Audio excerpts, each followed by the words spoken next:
ಮೊಟ್ಟ ಮೊದಲನೇದಾಗಿ ಆ ಪತ್ರಿಜಿ ಸರ್ಗೆ ವಂದಿಸುತ್ತಾ ಮಹಾವತಾರ್ ಫೌಂಡೇಶನ್ ಕೇಂದ್ರ ರಂಗನಾಥ್ ಗುರುಜಿ ಅವರಿಗೆ ವಂದಿಸುತ್ತಾ ಈ ಕಾರ್ಯಕ್ರಮದಲ್ಲಿ ಭಾಗವಹಿಸಿರುವ ಎಲ್ಲ ಆತ್ಮ ಬಂಧುಗಳಿಗೂ ಮತ್ತು ಪದ್ಮಾ ಪ್ರಕಾಶ್ ಮಾಸ್ಟರ್ಗೂ ವಂದಿಸುತ್ತಾ ಈಗ ಅವರನ್ನ ಸ್ವಾಗತಿಸುವ ವೇದಿಕೆಗೆ. ಸ್ವಾಗತ ಮೇಡಮ್, ತಮಗೆ ಕಾರ್ಯಕ್ರಮ ಮುಂದುವರಿಸಿಕೊಡಬೇಕೆಂದು ತಮ್ಮಲ್ಲಿ ವಿನಂತಿ. ಸರ್, ಧ್ಯಾನ ನಾನೇ ಮಾಡಿಸ್ಬೇಕಾ? ಹೌದು ಮೇಡಮ್.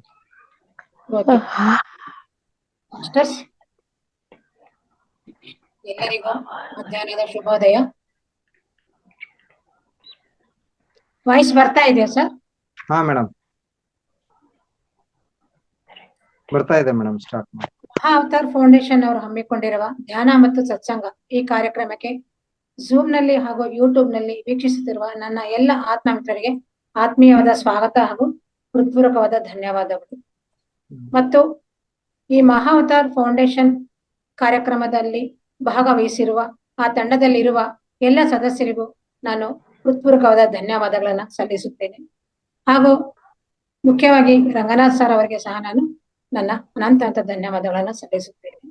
ನನಗೆ ಈ ಒಂದು ಅವಕಾಶವನ್ನು ನೀಡಿರುವ ಆ ತಂಡದಲ್ಲಿರುವ ಎಲ್ಲರಿಗೂ ಸಹ ನಾನು ವೈಯಕ್ತಿಕವಾಗಿ ನನ್ನ ಧನ್ಯವಾದಗಳನ್ನ ಸಲ್ಲಿಸುತ್ತೇನೆ. ಮೊದಲಿಗೆ ನಾವು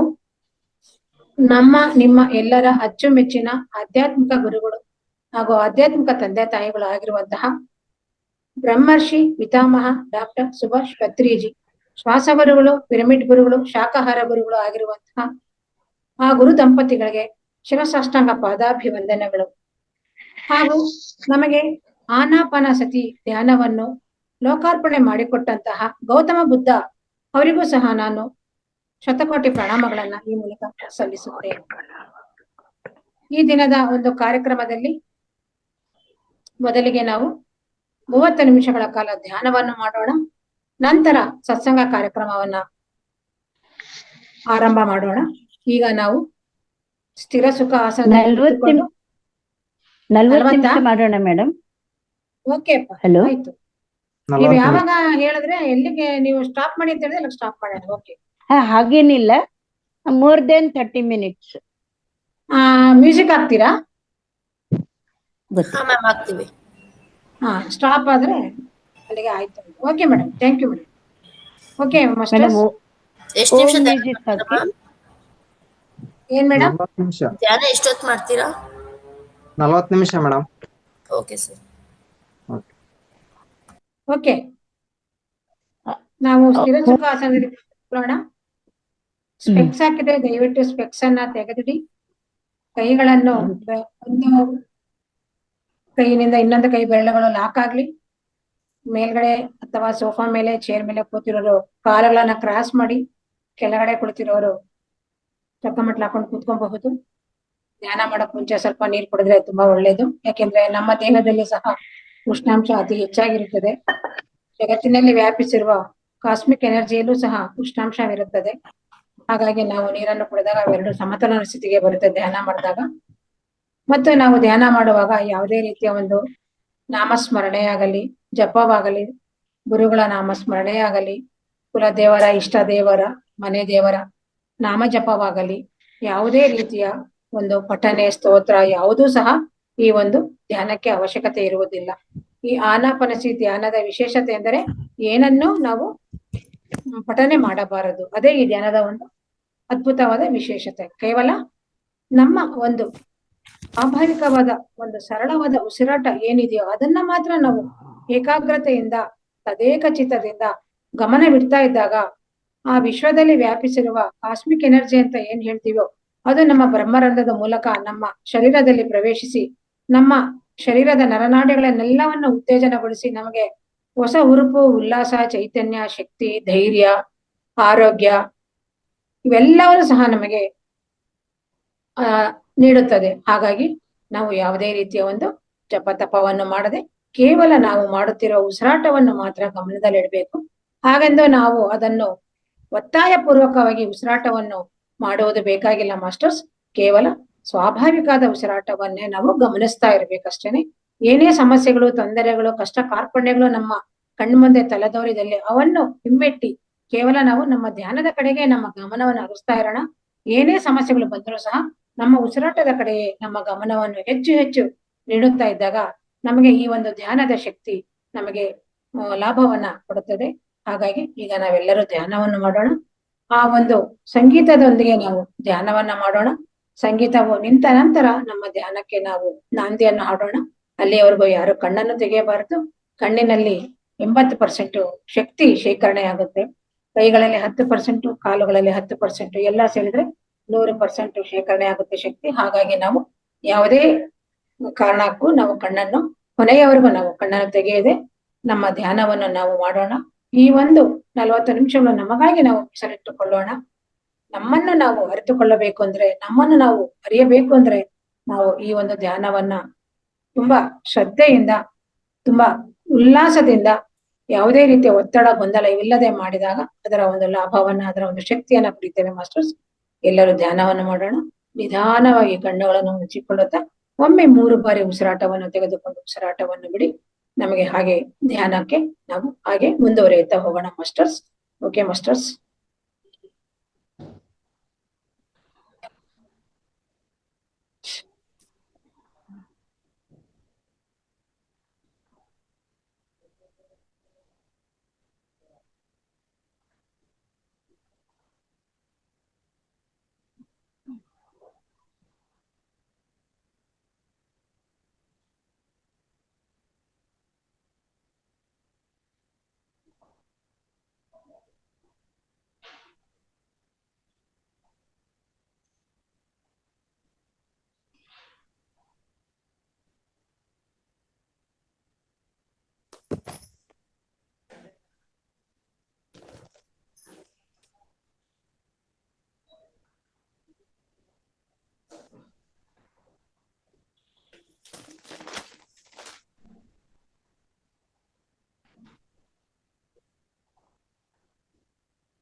आई नो आपका फेवरेट गाना इंतजार कर रहा है, पर उस बाली ट्रिप का क्या, जिसकी लहरें आपके कदम छूने का इंतजार कर रही हैं, और वो बैक वाटर हॉलिडे की शान।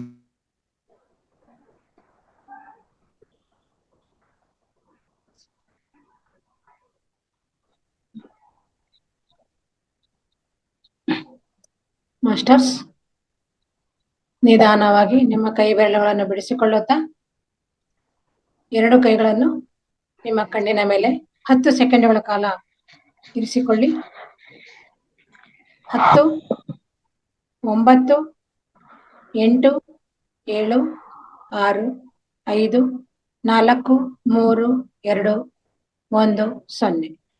ನಿಧಾನವಾಗಿ ಕಣ್ಣುಗಳನ್ನು ತೆರೆಯುತ್ತಾ ಮೊದಲಿಗೆ ನಿಮ್ಮ ಅಂಗೈ ದರ್ಶನವನ್ನು ಮಾಡಿ ನಂತರ ವಾಸ್ತವಕ್ಕೆ ಬನ್ನಿ ಮಾಸ್ಟರ್ಸ್. ಇಷ್ಟು ಹೊತ್ತು ಈ ಒಂದು ಅದ್ಭುತವಾದ ಮಧುರವಾದ ಶಬ್ದ ನಿನಾದದೊಂದಿಗೆ ಹಾಗೂ ಹಕ್ಕಿಗಳ ಚಿಲಿಪಿಲಿ ಗಾನದೊಂದಿಗೆ ಅದ್ಭುತವಾದ ಆನಾಪಾನಸತಿ ಧ್ಯಾನವನ್ನು ಮಾಡಲು ಸಹಕರಿಸಿದಂತಹ ಪ್ರಕೃತಿ ಮಾತೆಗೆ, ಹಾಸ್ಟೆಲ್ ಮಾಸ್ಟರ್ಸ್ಗೆ ಹಾಗೂ ನಮ್ಮ ಗುರುಗಳ ದಿವ್ಯ ಚೈತನ್ಯಕ್ಕೆ ಚಪ್ಪಾಳೆ ಮೂಲಕ ಕೃತಜ್ಞತೆಗಳನ್ನು ಸಲ್ಲಿಸೋಣ ಮಾಸ್ಟರ್ಸ್. ಥ್ಯಾಂಕ್ ಯು ಮೇಡಮ್, ಅದ್ಭುತವಾಗಿ ಧ್ಯಾನ ಮಾಡಿಸಿದ್ರಿ. ಧನ್ಯವಾದಗಳು. Thank you sir, thank you masters. ಧ್ಯಾನದ ನಂತರ ಸತ್ಸಂಗ ಕಾರ್ಯಕ್ರಮಕ್ಕೆ ಆಗಮಿಸೋಣ. ಈ ಒಂದು ಸತ್ಸಂಗ ಕಾರ್ಯಕ್ರಮವನ್ನು ನಡೆಸಲು ನನಗೆ ಅವಕಾಶ ನೀಡಿರುವಂತಹ ಮಹಾವತಾರ್ ಫೌಂಡೇಶನ್ ನಲ್ಲಿರುವ ಎಲ್ಲರಿಗೂ ಮತ್ತೊಮ್ಮೆ ನಾನು ನನ್ನ ಕೃತಜ್ಞತೆಗಳನ್ನು ಸಲ್ಲಿಸುತ್ತೇನೆ. ಮೊದಲಿಗೆ ನನಗೆ ಈ ಒಂದು ಅದ್ಭುತವಾದ ಶ್ರೇಷ್ಠವಾದ ಮಾನವ ಜನ್ಮವನ್ನು ನೀಡಿದಂತಹ ನನ್ನ ತಂದೆ ತಾಯಿಗಳಿಗೆ ನಾನು ಈ ಮೂಲಕ ಧನ್ಯವಾದಗಳನ್ನ ಸಲ್ಲಿಸುತ್ತೇನೆ. ಹಾಗೂ ನನಗೆ ಆನಾಪಾನಸತಿ ಧ್ಯಾನವನ್ನು ಹೇಳಿಕೊಟ್ಟಂತಹ ತುಳಸಿ ಕೃಷ್ಣಮೂರ್ತಿ ಮೇಡಮ್ ಹಾಗೂ ಚಿಕ್ಕಬಳ್ಳಾಪುರದ ಅಂಬಿಕಾ ಸುಭಾಷ್ ಮೇಡಮ್ ಅವರಿಗೂ ಸಹ ನಾನು ಧನ್ಯವಾದಗಳನ್ನ ಸಲ್ಲಿಸುತ್ತೇನೆ. ಹಾಗೂ ನಿಮ್ಮೆಲ್ಲರಿಗೂ ಪ್ರತಿದಿನ ಆಹಾರವನ್ನು ನೀಡುತ್ತಿರುವ ರೈತ ಬಾಂಧವರಿಗೆ ಮತ್ತು ನಮ್ಮೆಲ್ಲರನ್ನು ಸಂರಕ್ಷಿಸುತ್ತಿರುವ ವೀರ ಯೋಧರಿಗೆ ಹಾಗೂ ನನಗೆ ಈ ಒಂದು ಅವಕಾಶವನ್ನು ಕಲ್ಪಿಸಿಕೊಟ್ಟಿರುವಂತಹ ನಮ್ಮ ಕುಟುಂಬದ ಸದಸ್ಯರಿಗೆ, ನಮ್ಮೆಲ್ಲರಿಗೂ ಸ್ವಾತಂತ್ರ್ಯ ತಂದುಕೊಟ್ಟಿರುವ ಮಹಾತ್ಮ ಗಾಂಧೀಜಿ ಅವರಿಗೆ ಸಹ ನಾನು ಈ ಮೂಲಕ ನನ್ನ ಕೃತಜ್ಞತೆಗಳನ್ನು ಸಲ್ಲಿಸಲು ಇಚ್ಛಿಸುತ್ತೇನೆ. Thank you masters, thank you. ಈ ದಿನದ ಒಂದು ಸತ್ಸಂಗ ಕಾರ್ಯಕ್ರಮದಲ್ಲಿ ನಾನು ಆಯ್ಕೆ ಮಾಡಿಕೊಂಡಿರುವಂತಹ ವಿಷಯ ಅಪ್ಪೋ ದೀಪೋ ಭವ.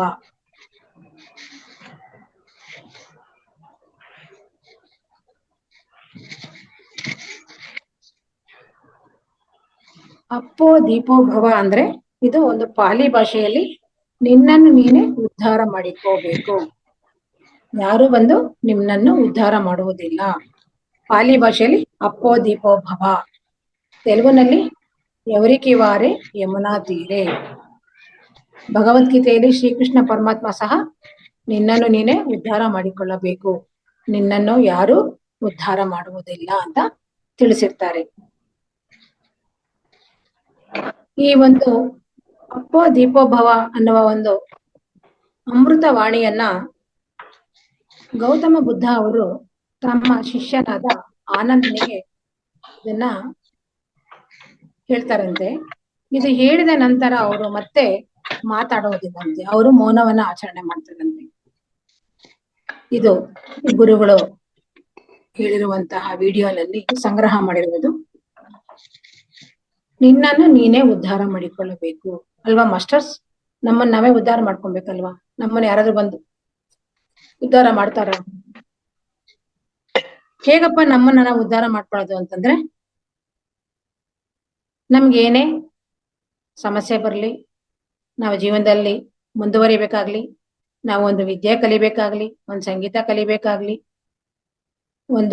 ನಾವೊಂದು ಆಟಗಾರ ಆಗ್ಬೇಕು ಅಂತ ಅನ್ಕೊಂಡ್ಲಿ, ನಾವು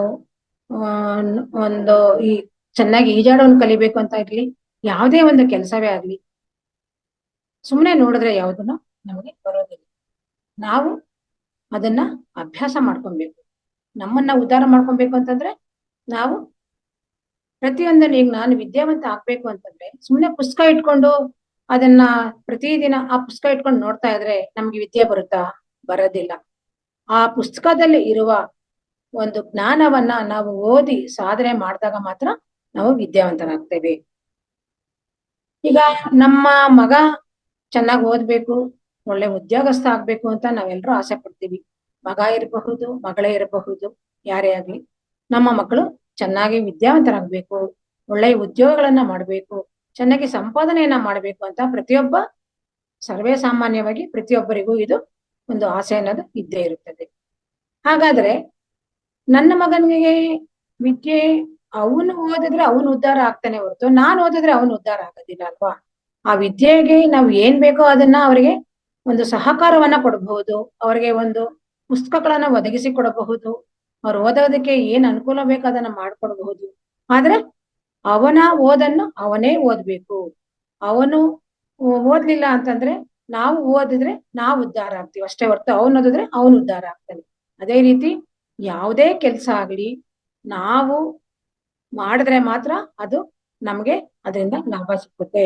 ಯಾವುದೇ ಒಂದು ವ್ಯಾಪಾರ ಇರಬಹುದು, ವಿದ್ಯೆ ಇರಬಹುದು, ಯಾವುದೇ ಒಂದು ಕೆಲಸ ಇರಬಹುದು, ಪ್ರತಿಯೊಂದನ್ನು ಸಹ ನೋಡಿದ್ರೆ ನಮ್ಗೆ ಏನೂ ಸಿಗೋದಿಲ್ಲ. ನಾವು ಅದನ್ನು ಅಭ್ಯಾಸ ಮಾಡಬೇಕು, ಅದನ್ನ ಕಲಿಯಬೇಕು, ಸತತವಾಗಿ ನಾವು ಅದನ್ನ ಮಾಡ್ತಾ ಇದ್ರೆ ಮಾತ್ರ ನಮ್ಗೆ ಸಾಧ್ಯ. ಈಗ ಉದಾಹರಣೆಗೆ ಈಗ ಒಂದು ಧ್ಯಾನನೇ ತಗೊಳ್ಳಿ. ಈಗ ನಾವು ಪ್ರಾರಂಭದ ದಿನಗಳಲ್ಲಿ ಬಂದಾಗ ಎಲ್ಲಾರು ನಾವು ದಿನಕ್ಕೆ 3 ಗಂಟೆಗಳ ಕಾಲ, 5 ಗಂಟೆಗಳ ಕಾಲ ರಾತ್ರಿ ಕೂತ್ರೆ ಹುಣ್ಣಿಮೆಗಳಲ್ಲಿ ಬೆಳಗ್ಗೆ ಎದ್ದೇಳ್ತೀವಿ ಅಂತ ಧ್ಯಾನ ಮಾಡ್ತೀವಿ ಅಂತ ಹೇಳಿದಾಗ ನಮ್ಗೆಲ್ರಿಗೂ ಎಷ್ಟು ಆಶ್ಚರ್ಯ ಆಗ್ತಾ ಇತ್ತು. ನಮ್ಗೆ 5 ನಿಮಿಷ ಕಣ್ಣು ಮುಚ್ಚಿ ಕುಳಿತುಕೊಳ್ಳೋದಿಕ್ ಸಾಧ್ಯ ಇಲ್ಲ, ಇವರೆಲ್ಲ ಹೇಗಪ್ಪ ಮಾಡ್ತಾರೆ, ನಿಜಾನ ಇದು ಸಾಧ್ಯ ಇದೆಯಾ, ಖಂಡಿತವಾಗಿ ಆಗುತ್ತಾ ಅಂತ ಒಂದು ಕ್ವಶನ್ ಮಾರ್ಕ್ ಬರ್ತಾ ಇತ್ತು. ಆದ್ರೆ ಯಾವಾಗ ನಾವು ಸಹ ಅದನ್ನ ಒಂದು ಪ್ರಯತ್ನ ಪಟ್ವೋ ಧ್ಯಾನ ಮಾಡೋದಕ್ಕೆ, ಮೊದಲಿಗೆ 10 ನಿಮಿಷಗಳ ಕಾಲ, ನಂತರ 15 ನಿಮಿಷ, 20 ನಿಮಿಷ, ಹೀಗೆ ಧ್ಯಾನದ ಒಂದು ಅವಧಿಯನ್ನ ನಾವು ಹೆಚ್ಚಿಸಿಕೊಳ್ತಾ ಹೋದಾಗ ನಮಗೂ ಸಹ ಗಂಟೆಗಳ ಗಟ್ಟಲೆ ಧ್ಯಾನ ಮಾಡುವ ಒಂದು ಅಭ್ಯಾಸ ಬಂತು. ಇದೆಲ್ಲ ಹೇಗ್ ಬಂತು? ಅವ್ರು ನೋಡ್ತಾ ಇದ್ರೆ ಬರುತ್ತಾ? ಈಗ ಅವ್ರು 4 ಗಂಟೆ ಕಾಲ ಧ್ಯಾನ ಮಾಡ್ತಾರೆ, ಅವ್ರ ದಿನಕ್ಕೆ 3 ಗಂಟೆ ಧ್ಯಾನ ಮಾಡ್ತಾರೆ ಅಂತ ಅವ್ರನ್ನ ನಾವು ಸುಮ್ನೆ ನೋಡ್ತಾ ಕೂತ್ಕೊಂಡ್ರೆ ನಮಗ್ ಬರುತ್ತಾ? ಬರೋದಿಲ್ಲ. ಯಾವುದೇ ಆಗ್ಲಿ ನಾವು ಯಾವುದೋ ಕಣ್ಣಿನಿಂದ ನೋಡಿದ್ರೆ ಖಂಡಿತ ಸಾಧ್ಯ ಆಗೋದಿಲ್ಲ. ಅದನ್ನ ನಾವು ಸಾಧನೆ ಮಾಡಬೇಕು, ಅಭ್ಯಾಸ ಮಾಡಬೇಕು, ನಿರಂತರವಾಗಿ ಅದರಲ್ಲಿ ನಾವು ನಮ್ಮನ್ನ ನಾವು ತೊಡಗಿಸಿಕೊಂಡಾಗ್ಲೇ ಮಾತ್ರ ನಮಗೆ ಸಾಧ್ಯ. ಅದೇ ರೀತಿ ನಮ್ಮ ಜೀವನದಲ್ಲಿಯೂ ಸಹ ನಾವು ಮುಂದುವರಿಬೇಕು ಅಂತಂದ್ರೆ ನಾವು ಸಾಧನೆಯನ್ನ ಮಾಡಬೇಕು, ನಮ್ಮನ್ನ ನಾವೇ ಉದ್ಧಾರ ಮಾಡಿಕೊಳ್ಳಬೇಕು. ನಮ್ಗೆ ಯಾರೂ ಬಂದು ನಮ್ಮನ್ನ ಉದ್ಧಾರ ಮಾಡುವುದಿಲ್ಲ. ನನಗೆ ಹಸಿವಾದ್ರೆ ನಾನು ಊಟ ಮಾಡಬೇಕು, ಬೇರೆಯವರು ಹೊಟ್ಟೆ ತುಂಬಾ ಊಟ ಮಾಡಿದ್ರೆ, ನಮ್ಮ ಅಕ್ಕ ಆಗ್ಬೋದು, ಅಣ್ಣ ಆಗ್ಬೋದು, ನಮ್ ಗಂಡ ಆಗ್ಬೋದು, ನನ್ ಮಕ್ಕಳಾಗ್ಬೋದು, ಅವ್ರು ಊಟ ಮಾಡಿದ್ರೆ ನನ್ಗೆ ಹೊಟ್ಟೆ ತುಂಬುತ್ತಾ? ಖಂಡಿತ ಇಲ್ಲ. ಅವ್ರು ಊಟ ಮಾಡಿದ್ರೆ ನಾವು ನೋಡ್ಬೋದೇ ಹೊರತು ನಮ್ ಖಂಡಿತ ಹೊಟ್ಟೆ ಅಂತೂ ತುಂಬೋದಿಲ್ಲ. ನಾವು ನಮ್ಮ ಊಟವನ್ನು ನಾವೇ ಮಾಡಿದಾಗ ಮಾತ್ರ ಅದರ ಒಂದು ಆನಂದ, ಅದರ ಒಂದು ತೃಪ್ತಿ ನಮಗೆ ಸಿಗುತ್ತೆ. ಅದೇ ರೀತಿ ನಾವು ಯಾವುದನ್ನೇ ಆಗ್ಲಿ ನಾವು ನೋಡಿದಾಗ ನಮ್ಗೆ ಏನನ್ನು ಸಾಧನೆ ಮಾಡಕ್ಕೆ ಸಾಧ್ಯ ಇಲ್ಲ. ನಾವು ಪ್ರತಿಯೊಂದನ್ನು ಸಹ ನಿರಂತರವಾಗಿ ಯಾವಾಗ್ಲೂ ಅದನ್ನ ಸಾಧನೆ ಮಾಡಿದಾಗ ಮಾತ್ರ ನಾವು ಉದ್ಧಾರ ಆಗೋದಕ್ಕೆ ಸಾಧ್ಯ. ಸರ್ವೇ ಸಾಮಾನ್ಯವಾಗಿ ನಾವು ನಮ್ಮ ಜೀವನದಲ್ಲಿ ಬೇರೆಯವ್ರನ್ನೆಲ್ಲ ನೋಡಿ ಇವ್ರು ಎಷ್ಟು ಚೆನ್ನಾಗಿದ್ದಾರೆ, ಇವ್ರು ಎಷ್ಟು ಸುಖವಾಗಿದ್ದಾರೆ, ಎಷ್ಟು ಸಂತೋಷವಾಗಿದ್ದಾರೆ, ಇವರಿಗೆ ಯಾವುದಕ್ಕೂ ಕೊರತೆ ಇಲ್ಲ, ಅಷ್ಟೈಶ್ವರ್ಯದಿಂದ ತುಂಬಿ ತುಳ್ಕಾಡ್ತಾ ಇದ್ದಾರೆ.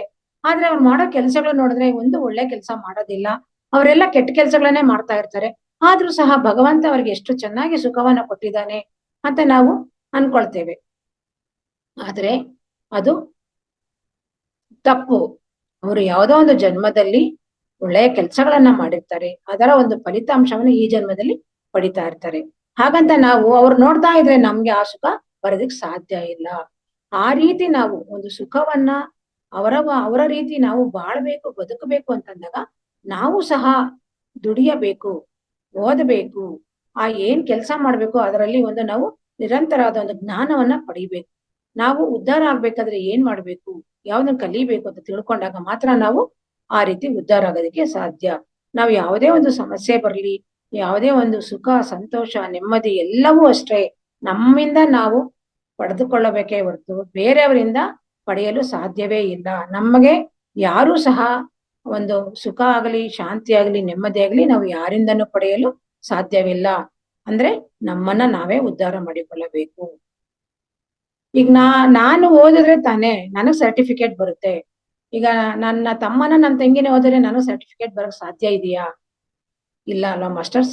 ನಾನು ಓದಿದ್ರೆ ನನಗೆ ಸರ್ಟಿಫಿಕೇಟ್, ಅವ್ರು ಓದಿದ್ರೆ ಅವ್ರ ಸರ್ಟಿಫಿಕೇಟ್. ಅದೇ ರೀತಿ ಪ್ರತಿಯೊಂದು ಅಷ್ಟೇ, ನಾನು ಮಾಡಿದ್ರೆ ಮಾತ್ರವೇ ನನಗೆ ಅದರ ಫಲಿತಾಂಶ ಸಿಕ್ಕುತ್ತೆ. ಈಗ ನಾವು ಮಕ್ಕಳನ್ನ ಓದಿಸ್ತೀವಿ, ಮಕ್ಕಳನ್ನ ಓದಿಸೋದಾದ್ಮೇಲೆ ಅಯ್ಯೋ ಅವ್ರಿಗೆ ಕೆಲಸ ಹುಡುಕ್ಬೇಕಲ್ಲಪ್ಪ, ಏನ್ ಮಾಡೋದು ಅಂತ ನಾವ್ ಕೆಲಸ ಹುಡ್ಕಕ್ ಸಾಧ್ಯನಾ? ಇಲ್ಲ, ಅವ್ರ ಕೆಲಸ ಅವರೇ ಹುಡುಕೊಬೇಕು. ಯಾಕೆಂದ್ರೆ ಓದಿಸಿರ್ತೀವಿ, ದೊಡ್ಡವರಾಗಿರ್ತಾರೆ. ಅವ್ರು ಚಿಕ್ಕವ್ರು ಇರುವಾಗ ನಾವ್ ಏನೇನ್ ಮಾಡ್ಬೇಕು ಎಲ್ಲ ಮಾಡಿರ್ತೀವಿ. ದೊಡ್ಡವರಾದ್ಮೇಲೆ ಅವ್ರ ಜವಾಬ್ದಾರಿ ಅವ್ರಿಗೆ ಬಿಟ್ಟು ಬಿಡ್ಬೇಕು. ಅವ್ರ ಕೆಲಸ ಅವ್ರು ನೋಡ್ಕೊಂತಾರೆ, ಅವ್ರ ಕೆಲ್ಸನ ಅವ್ರು ನೋಡ್ಕೊಂತಾರೆ, ನಮ್ ಜವಾಬ್ದಾರಿನ ನಾವ್ ಮಾಡ್ಕೊಂತೀವಿ. ಅದೇ ರೀತಿ ಮಕ್ಕಳಿಗೆ ಮದುವೆ ಮಾಡ್ಬೇಕು ಅಂದ್ರು ಅಷ್ಟೇನೆ. ಒಂದು ವಯಸ್ಸಿಗೆ ಬಂದ ಮೇಲೆ ಅವರನ್ನ ನಾವು ಸ್ನೇಹಿತರಾಗಿ ನೋಡ್ಬೇಕು. ನಾವ್ ಹೇಗೆ ಫ್ರೆಂಡ್ಸ್ ಜೊತೆನಲ್ಲಿ ನಮ್ಮ ಕಷ್ಟ ಸುಖಗಳನ್ನ ಬಂಧು ಬಳಗದವರ ಜೊತೆಯಲ್ಲಿ, ಒಂದು ಕುಟುಂಬ ಸದಸ್ಯರ ಜೊತೆಯಲ್ಲಿ ನಾವು ಹಂಚ್ಕೊಳಕ್ಕೆ ಇಷ್ಟಪಡೋದಿಲ್ಲ, ಅದೇ ಸ್ನೇಹಿತರ ಜೊತೆಯಲ್ಲಿ ಎಲ್ಲವನ್ನ ಹಂಚ್ಕೊಳ್ತೇವೆ. ಆದ್ದರಿಂದ ನಾವು ಒಂದು ವಯಸ್ಸಿಗೆ ಬಂದ ಮೇಲೆ ಮಕ್ಕಳನ್ನ ಅವರನ್ನ ನಾವು ಸ್ನೇಹಿತರಾಗಿ ಕಾಣಬೇಕು. ಆಗ ಅವರನ್ನ ಅವರವರ ಒಂದು ಜವಾಬ್ದಾರಿಯನ್ನ ಅವರವರೇ ನೋಡಿಕೊಳ್ಳುವ ಹಾಗೆ ನಾವು ಅವರಿಗೆ ವಾತಾವರಣವನ್ನ ಕಲ್ಪಿಸಿಕೊಡಬೇಕು. ಮಕ್ಕಳ ಮದುವೆ ವಿಷಯದಲ್ಲೇ ಇರಬಹುದು, ಒಂದು ಉದ್ಯೋಗದ ವಿಷಯದಲ್ಲಿಯೇ ಇರಬಹುದು, ಅವರಿಗೆ ನಾವು ಚಿಕ್ಕ ವಯಸ್ಸಿನಿಂದಲೇ ನಿನ್ನನ್ನು ನೀನು ಉದ್ಧಾರ ಮಾಡಿಕೊಳ್ಳಬೇಕು, ನಿನ್ನ ಕಾಲ ಮೇಲೆ ನೀನು ನಿಂತುಕೊಳ್ಬೇಕು ಅಂತ ಅವರಿಗೆ ನಾವು ಚಿಕ್ಕ ವಯಸ್ಸಿನಿಂದಲೇ ಆಗಿಂದಾಗ ಅವರಿಗೆ ಒಂದು ಬ್ರೈನ್ ವಾಶ್ ಅಂತ ಹೇಳ್ತಾರಲ್ಲ, ಆ ರೀತಿ ನಾವು ಮಾಡ್ತಾ ಇರ್ಬೇಕು. ಆಗ ಅವರು ಅದನ್ನ ತಿಳ್ಕೊಳ್ತಾರೆ. ಇಲ್ಲ ಅಂತಂದ್ರೆ ಸುಮ್ನೆ ಏನೋ ಒಂದು ಬೇಕಾಬಿಟ್ಟಿಯಾಗಿ ಅವ್ರು ಬೆಳೀತಾ ಹೋಗ್ತಾರೆ. ಅವ್ರಿಗೆ ತಮ್ಮದೇ ಆದ ಒಂದು ಜವಾಬ್ದಾರಿ ಅನ್ನೋದು ಬರೋದಿಲ್ಲ. ಯಾವಾಗ ಅವರು ಮೆಜಾರಿಟಿಗೆ ಬರ್ತಾರೋ ಅಷ್ಟೊತ್ತಿಗಾಗ್ಲೇ ಅವರು, ನಾವು ಚಿಕ್ಕ ವಯಸ್ಸಿಂದ ಯಾವಾಗ ಅವ್ರಿಗೆ ನಿನ್ನ ನೀನು ಉದ್ಧಾರ ಮಾಡ್ಕೊಬೇಕು, ನಿನ್ ಕೆಲಸ ನೀನ್ ಮಾಡ್ಕೊಬೇಕು, ಎಲ್ಲದಕ್ಕೂ ಒಬ್ಬರ ಮೇಲೆ ನೀನು ಅವಲಂಬಿತನಾಗಿರಬಾರದು, ಯಾರನ್ನು ನೀನು ಅವಲಂಬಿಸಬಾರದು, ನೀನು ಸ್ವತಂತ್ರವಾಗಿ ಬಾಳುವುದನ್ನ ಕಲಿಬೇಕು. ಒಂದು ಹಂತದವರೆಗೆ ನಾವು ನಿನ್ನನ್ನ ಬೆಳೆಸ್ತೇವೆ, ನಿನ್ನ ಒಂದು ಪ್ರಾಥಮಿಕ ಪೂರೈಕೆಗಳು ಏನಿದೆಯೋ ಅವೆಲ್ಲವನ್ನ ನಾವು ಪೂರೈಸ್ತೇವೆ. ತದನಂತರ ನೀನು ಒಂದು ವಯಸ್ಸಿಗೆ ಬಂದ ಮೇಲೆ ನಿನ್ನನ್ನು ನೀನ್ ನೋಡ್ಕೊಬೇಕು, ನಿನ್ನ ಉದ್ಧಾರವನ್ನು ನೀನ್ ಮಾಡ್ಕೊಬೇಕು ಅಂತ ಹೇಳ್ತಾ ಇದ್ದಾಗ ಅವರು ಚಿಕ್ಕ ವಯಸ್ಸಿನಿಂದಲೇ ಅದು ತಲೆನಲ್ಲಿ ತುಂಬಿಕೊಂಡು ಅವರು ಒಂದು ವಯಸ್ಸಿಗೆ ಬಂದ್ಮೇಲೆ ತಮ್ಮನ್ನು ತಾವು ಉದ್ಧಾರ ಮಾಡ್ಕೊಳ್ಳೋದಕ್ಕೆ ಪ್ರಯತ್ನ ಪಡ್ತಾರೆ. ಯಾರದೇ ಆತ್ಮ ಇರ್ಲಿ, ಅವರ ಆತ್ಮವನ್ನ ಅವರೇ ಉದ್ಧಾರ ಮಾಡಿಕೊಳ್ಳಬೇಕು. ಯಾರ್ದೋ ಒಂದು ಆತ್ಮವನ್ನ ನಾನು ಉದ್ಧಾರ ಮಾಡ್ತೀನಿ ಅಂದ್ರೆ ಖಂಡಿತ ಸಾಧ್ಯವಿಲ್ಲ. ನನ್ನ ಆತ್ಮವನ್ನ, ನನ್ನ ಆತ್ಮ ಜ್ಯೋತಿಯನ್ನ ನಾನೇ ಬೆಳಗಿಸಿಕೊಳ್ಳಬೇಕು. ಹೇಗಪ್ಪ ನನ್ನ ಆತ್ಮವನ್ನ ನಾನೇ ಬೆಳಗಿಸಿಕೊಳ್ಳೋದು? ನಮಗೆ ಗೊತ್ತಿರೋದಿಲ್ಲ ನಮ್ಮಲ್ಲಿ ಎಂತಹ ಶಕ್ತಿ ಇದೆ, ನಾನು ಏನು ಅಂತ ನನಗೆ ಗೊತ್ತಿರೋದಿಲ್ಲ.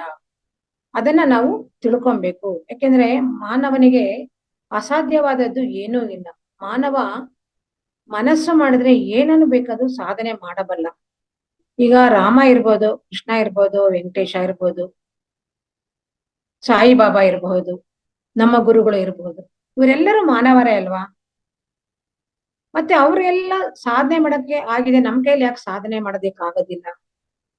ಅವ್ರನ್ನೆಲ್ಲರನ್ನ ನಾವು ಯಾಕೆ ಒಂದು ಅಗ್ರಗಣ್ಯ ಸ್ಥಾನದಲ್ಲಿ ಅವ್ರನ್ನ ನೋಡ್ತೇವೆ? ನಾವು ಅವರನ್ನು ಒಂದು ಪೂಜ್ಯ ಮನೋಭಾವನೆಯಿಂದ, ಅವರನ್ನು ದೈವಾಂಶ ಸಂಭೂತರು ಅಂತ ಏನಕ್ಕೆ ನೋಡ್ತೇವೆ ನಾವು ಅವರನ್ನ? ಅವರು ಮಾನವರೇ ಅಲ್ವಾ? ನಮ್ಮ ಹಾಗೆ ಅವರು ಈ ಭೂಮಿನಲ್ಲಿ ಜನ್ಮವನ್ನ ಪಡೆದಿದ್ದಾರೆ, ನಮ್ಮ ಹಾಗೆ ಜೀವನವನ್ನ ನಡೆಸಿದ್ದಾರೆ. ಮತ್ತೆ ಅವರನ್ನೇ ಮಾತ್ರ ನಾವ್ ಯಾಕೆ ಉನ್ನತ ಸ್ಥಾನದಲ್ಲಿ ನೋಡ್ತೇವೆ? ಏತಕ್ಕೋಸ್ಕರ ಅಂದ್ರೆ ಅವರು ತಮ್ಮಲ್ಲಿ ಇರುವ ಒಂದು ಶಕ್ತಿಯನ್ನ ಸರಿಯಾದ ರೀತಿಯಲ್ಲಿ ಬಳಕೆ ಮಾಡಿಕೊಂಡು, ನನ್ನಿಂದ ಎಲ್ಲವೂ ಸಾಧ್ಯವಿದೆ, ನಾನು ಮನಸ್ಸು ಮಾಡಿದರೆ ಏನನ್ನು ಬೇಕಾದ್ರೂ ಸಾಧನೆಯನ್ನು ಮಾಡಬಹುದು, ನನ್ನಿಂದ ಅಸಾಧ್ಯವಾದದ್ದು ಏನೂ ಇಲ್ಲ, ನನ್ನನ್ನು ನಾನೇ ಉದ್ಧಾರ ಮಾಡಿಕೊಳ್ಳಬಹುದು, ನನ್ನ ಆತ್ಮವನ್ನು ನಾನೇ ಬೆಳಗಿಸಿಕೊಳ್ಳಬೇಕು ಅನ್ನುವ ಒಂದು ಮನಸ್ಥಿತಿಯಿಂದ ಅವರು ಆ ರೀತಿಯ ಒಂದು ಸ್ಥಾನವನ್ನ ಪಡೆದುಕೊಂಡಿರ್ತಾರೆ. ಅದೇ ರೀತಿ ನಾವು ಸಹ ನಮ್ಮನ್ನ ನಾವು ಉದ್ಧಾರ ಮಾಡಿಕೊಳ್ಳಬೇಕು. ನಮ್ಮನ್ನ ನಾವು ಉದ್ಧಾರ ಮಾಡಿಕೊಳ್ಳಬೇಕು ಅಂತಂದಾಗ ಇವರನ್ನೆಲ್ಲರನ್ನ ನಾವು ಉದಾಹರಣೆಯಾಗಿ ತೆಗೆದುಕೊಂಡಾಗ ಅವರು ಏನ್ ಮಾಡ್ತಾ ಇದ್ರು, ಅವರು ಯಾವ ರೀತಿ ಈ ಒಂದು ಉನ್ನತ ಮಟ್ಟಕ್ಕೆ ಹೋಗಿದ್ದಾರೆ ಅಂತ ನೋಡಿದಾಗ ನಮಗೂ ಸಹ ಅದನ್ನ ಸಾಧನೆ ಮಾಡುವ ಒಂದು ಶಕ್ತಿ, ಒಂದು ಆಸಕ್ತಿ ಖಂಡಿತ ಬರುತ್ತೆ. ನಾವು ಅವರನ್ನ ಬರೀ ನೋಡ್ತಾ ಇದ್ರೆ ಬರಲ್ಲ. ಈಗ ನಾವು ನಮ್ಮ ಗುರುಗಳು ನೋಡ್ತಾ ಇದ್ರೆ ನಮ್ಮ ಗುರುಗಳಲ್ಲಿ ಇರುವ ಶಕ್ತಿ ಎಲ್ಲ ನಮಗೆ ಬರಕ್ ಸಾಧ್ಯ ಇದೆಯಾ? ಈಗ ನಮ್ಮ ಗುರುಗಳು ಎಂತಹ ಒಂದು ಆತ್ಮ ಸ್ವರೂಪಿಗಳು, ಎಂತ ಚೈತನ್ಯಗಳು, ಎಂತ ಮೇಧಾವಿಗಳು. ಅವ್ರ ಮುಖ ನೋಡಿದ ತಕ್ಷಣ ಆ ವ್ಯಕ್ತಿಯ ಒಂದು ಜಾತಕವನ್ನೇ ಹೇಳೋ ಮಟ್ಟದಲ್ಲಿ ಅವರು ಒಂದು ಸಾಧನೆಯನ್ನ ಮಾಡಿದ್ರು. ಈಗ ನಾವು ಗುರುಗಳನ್ನ ಪ್ರತಿದಿನ ಗುರುಗಳನ್ನ ಫೋಟೋನೋ ಇಲ್ಲ ಗುರುಗಳನ್ನ ನೋಡ್ತಾನೋ ಕೂತಿದ್ರೆ ನಮ್ಗೆ ಗುರುಗಳ ಅಲ್ಲಿ ಇರುವಂತ ಒಂದು ಶಕ್ತಿ ನಮಗ್ ಬರಕ್ ಸಾಧ್ಯ ಇದೆಯಾ ಮಾಸ್ಟರ್ಸ್? ಖಂಡಿತ ಸಾಧ್ಯ ಇಲ್ಲ. ಗುರುಗಳು ಏನ್ ಮಾಡ್ತಾ ಇದ್ರು, ಯಾವ ರೀತಿ ಸಾಧನೆಯನ್ನ ಮಾಡಿದ್ರು, ಅವ್ರನ್ನ ಅವ್ರು ಯಾವ ರೀತಿ ಉದ್ಧಾರ ಮಾಡ್ಕೊಂಡ್ರು ಅಂತ ನಾವು ಅವರ ಒಂದು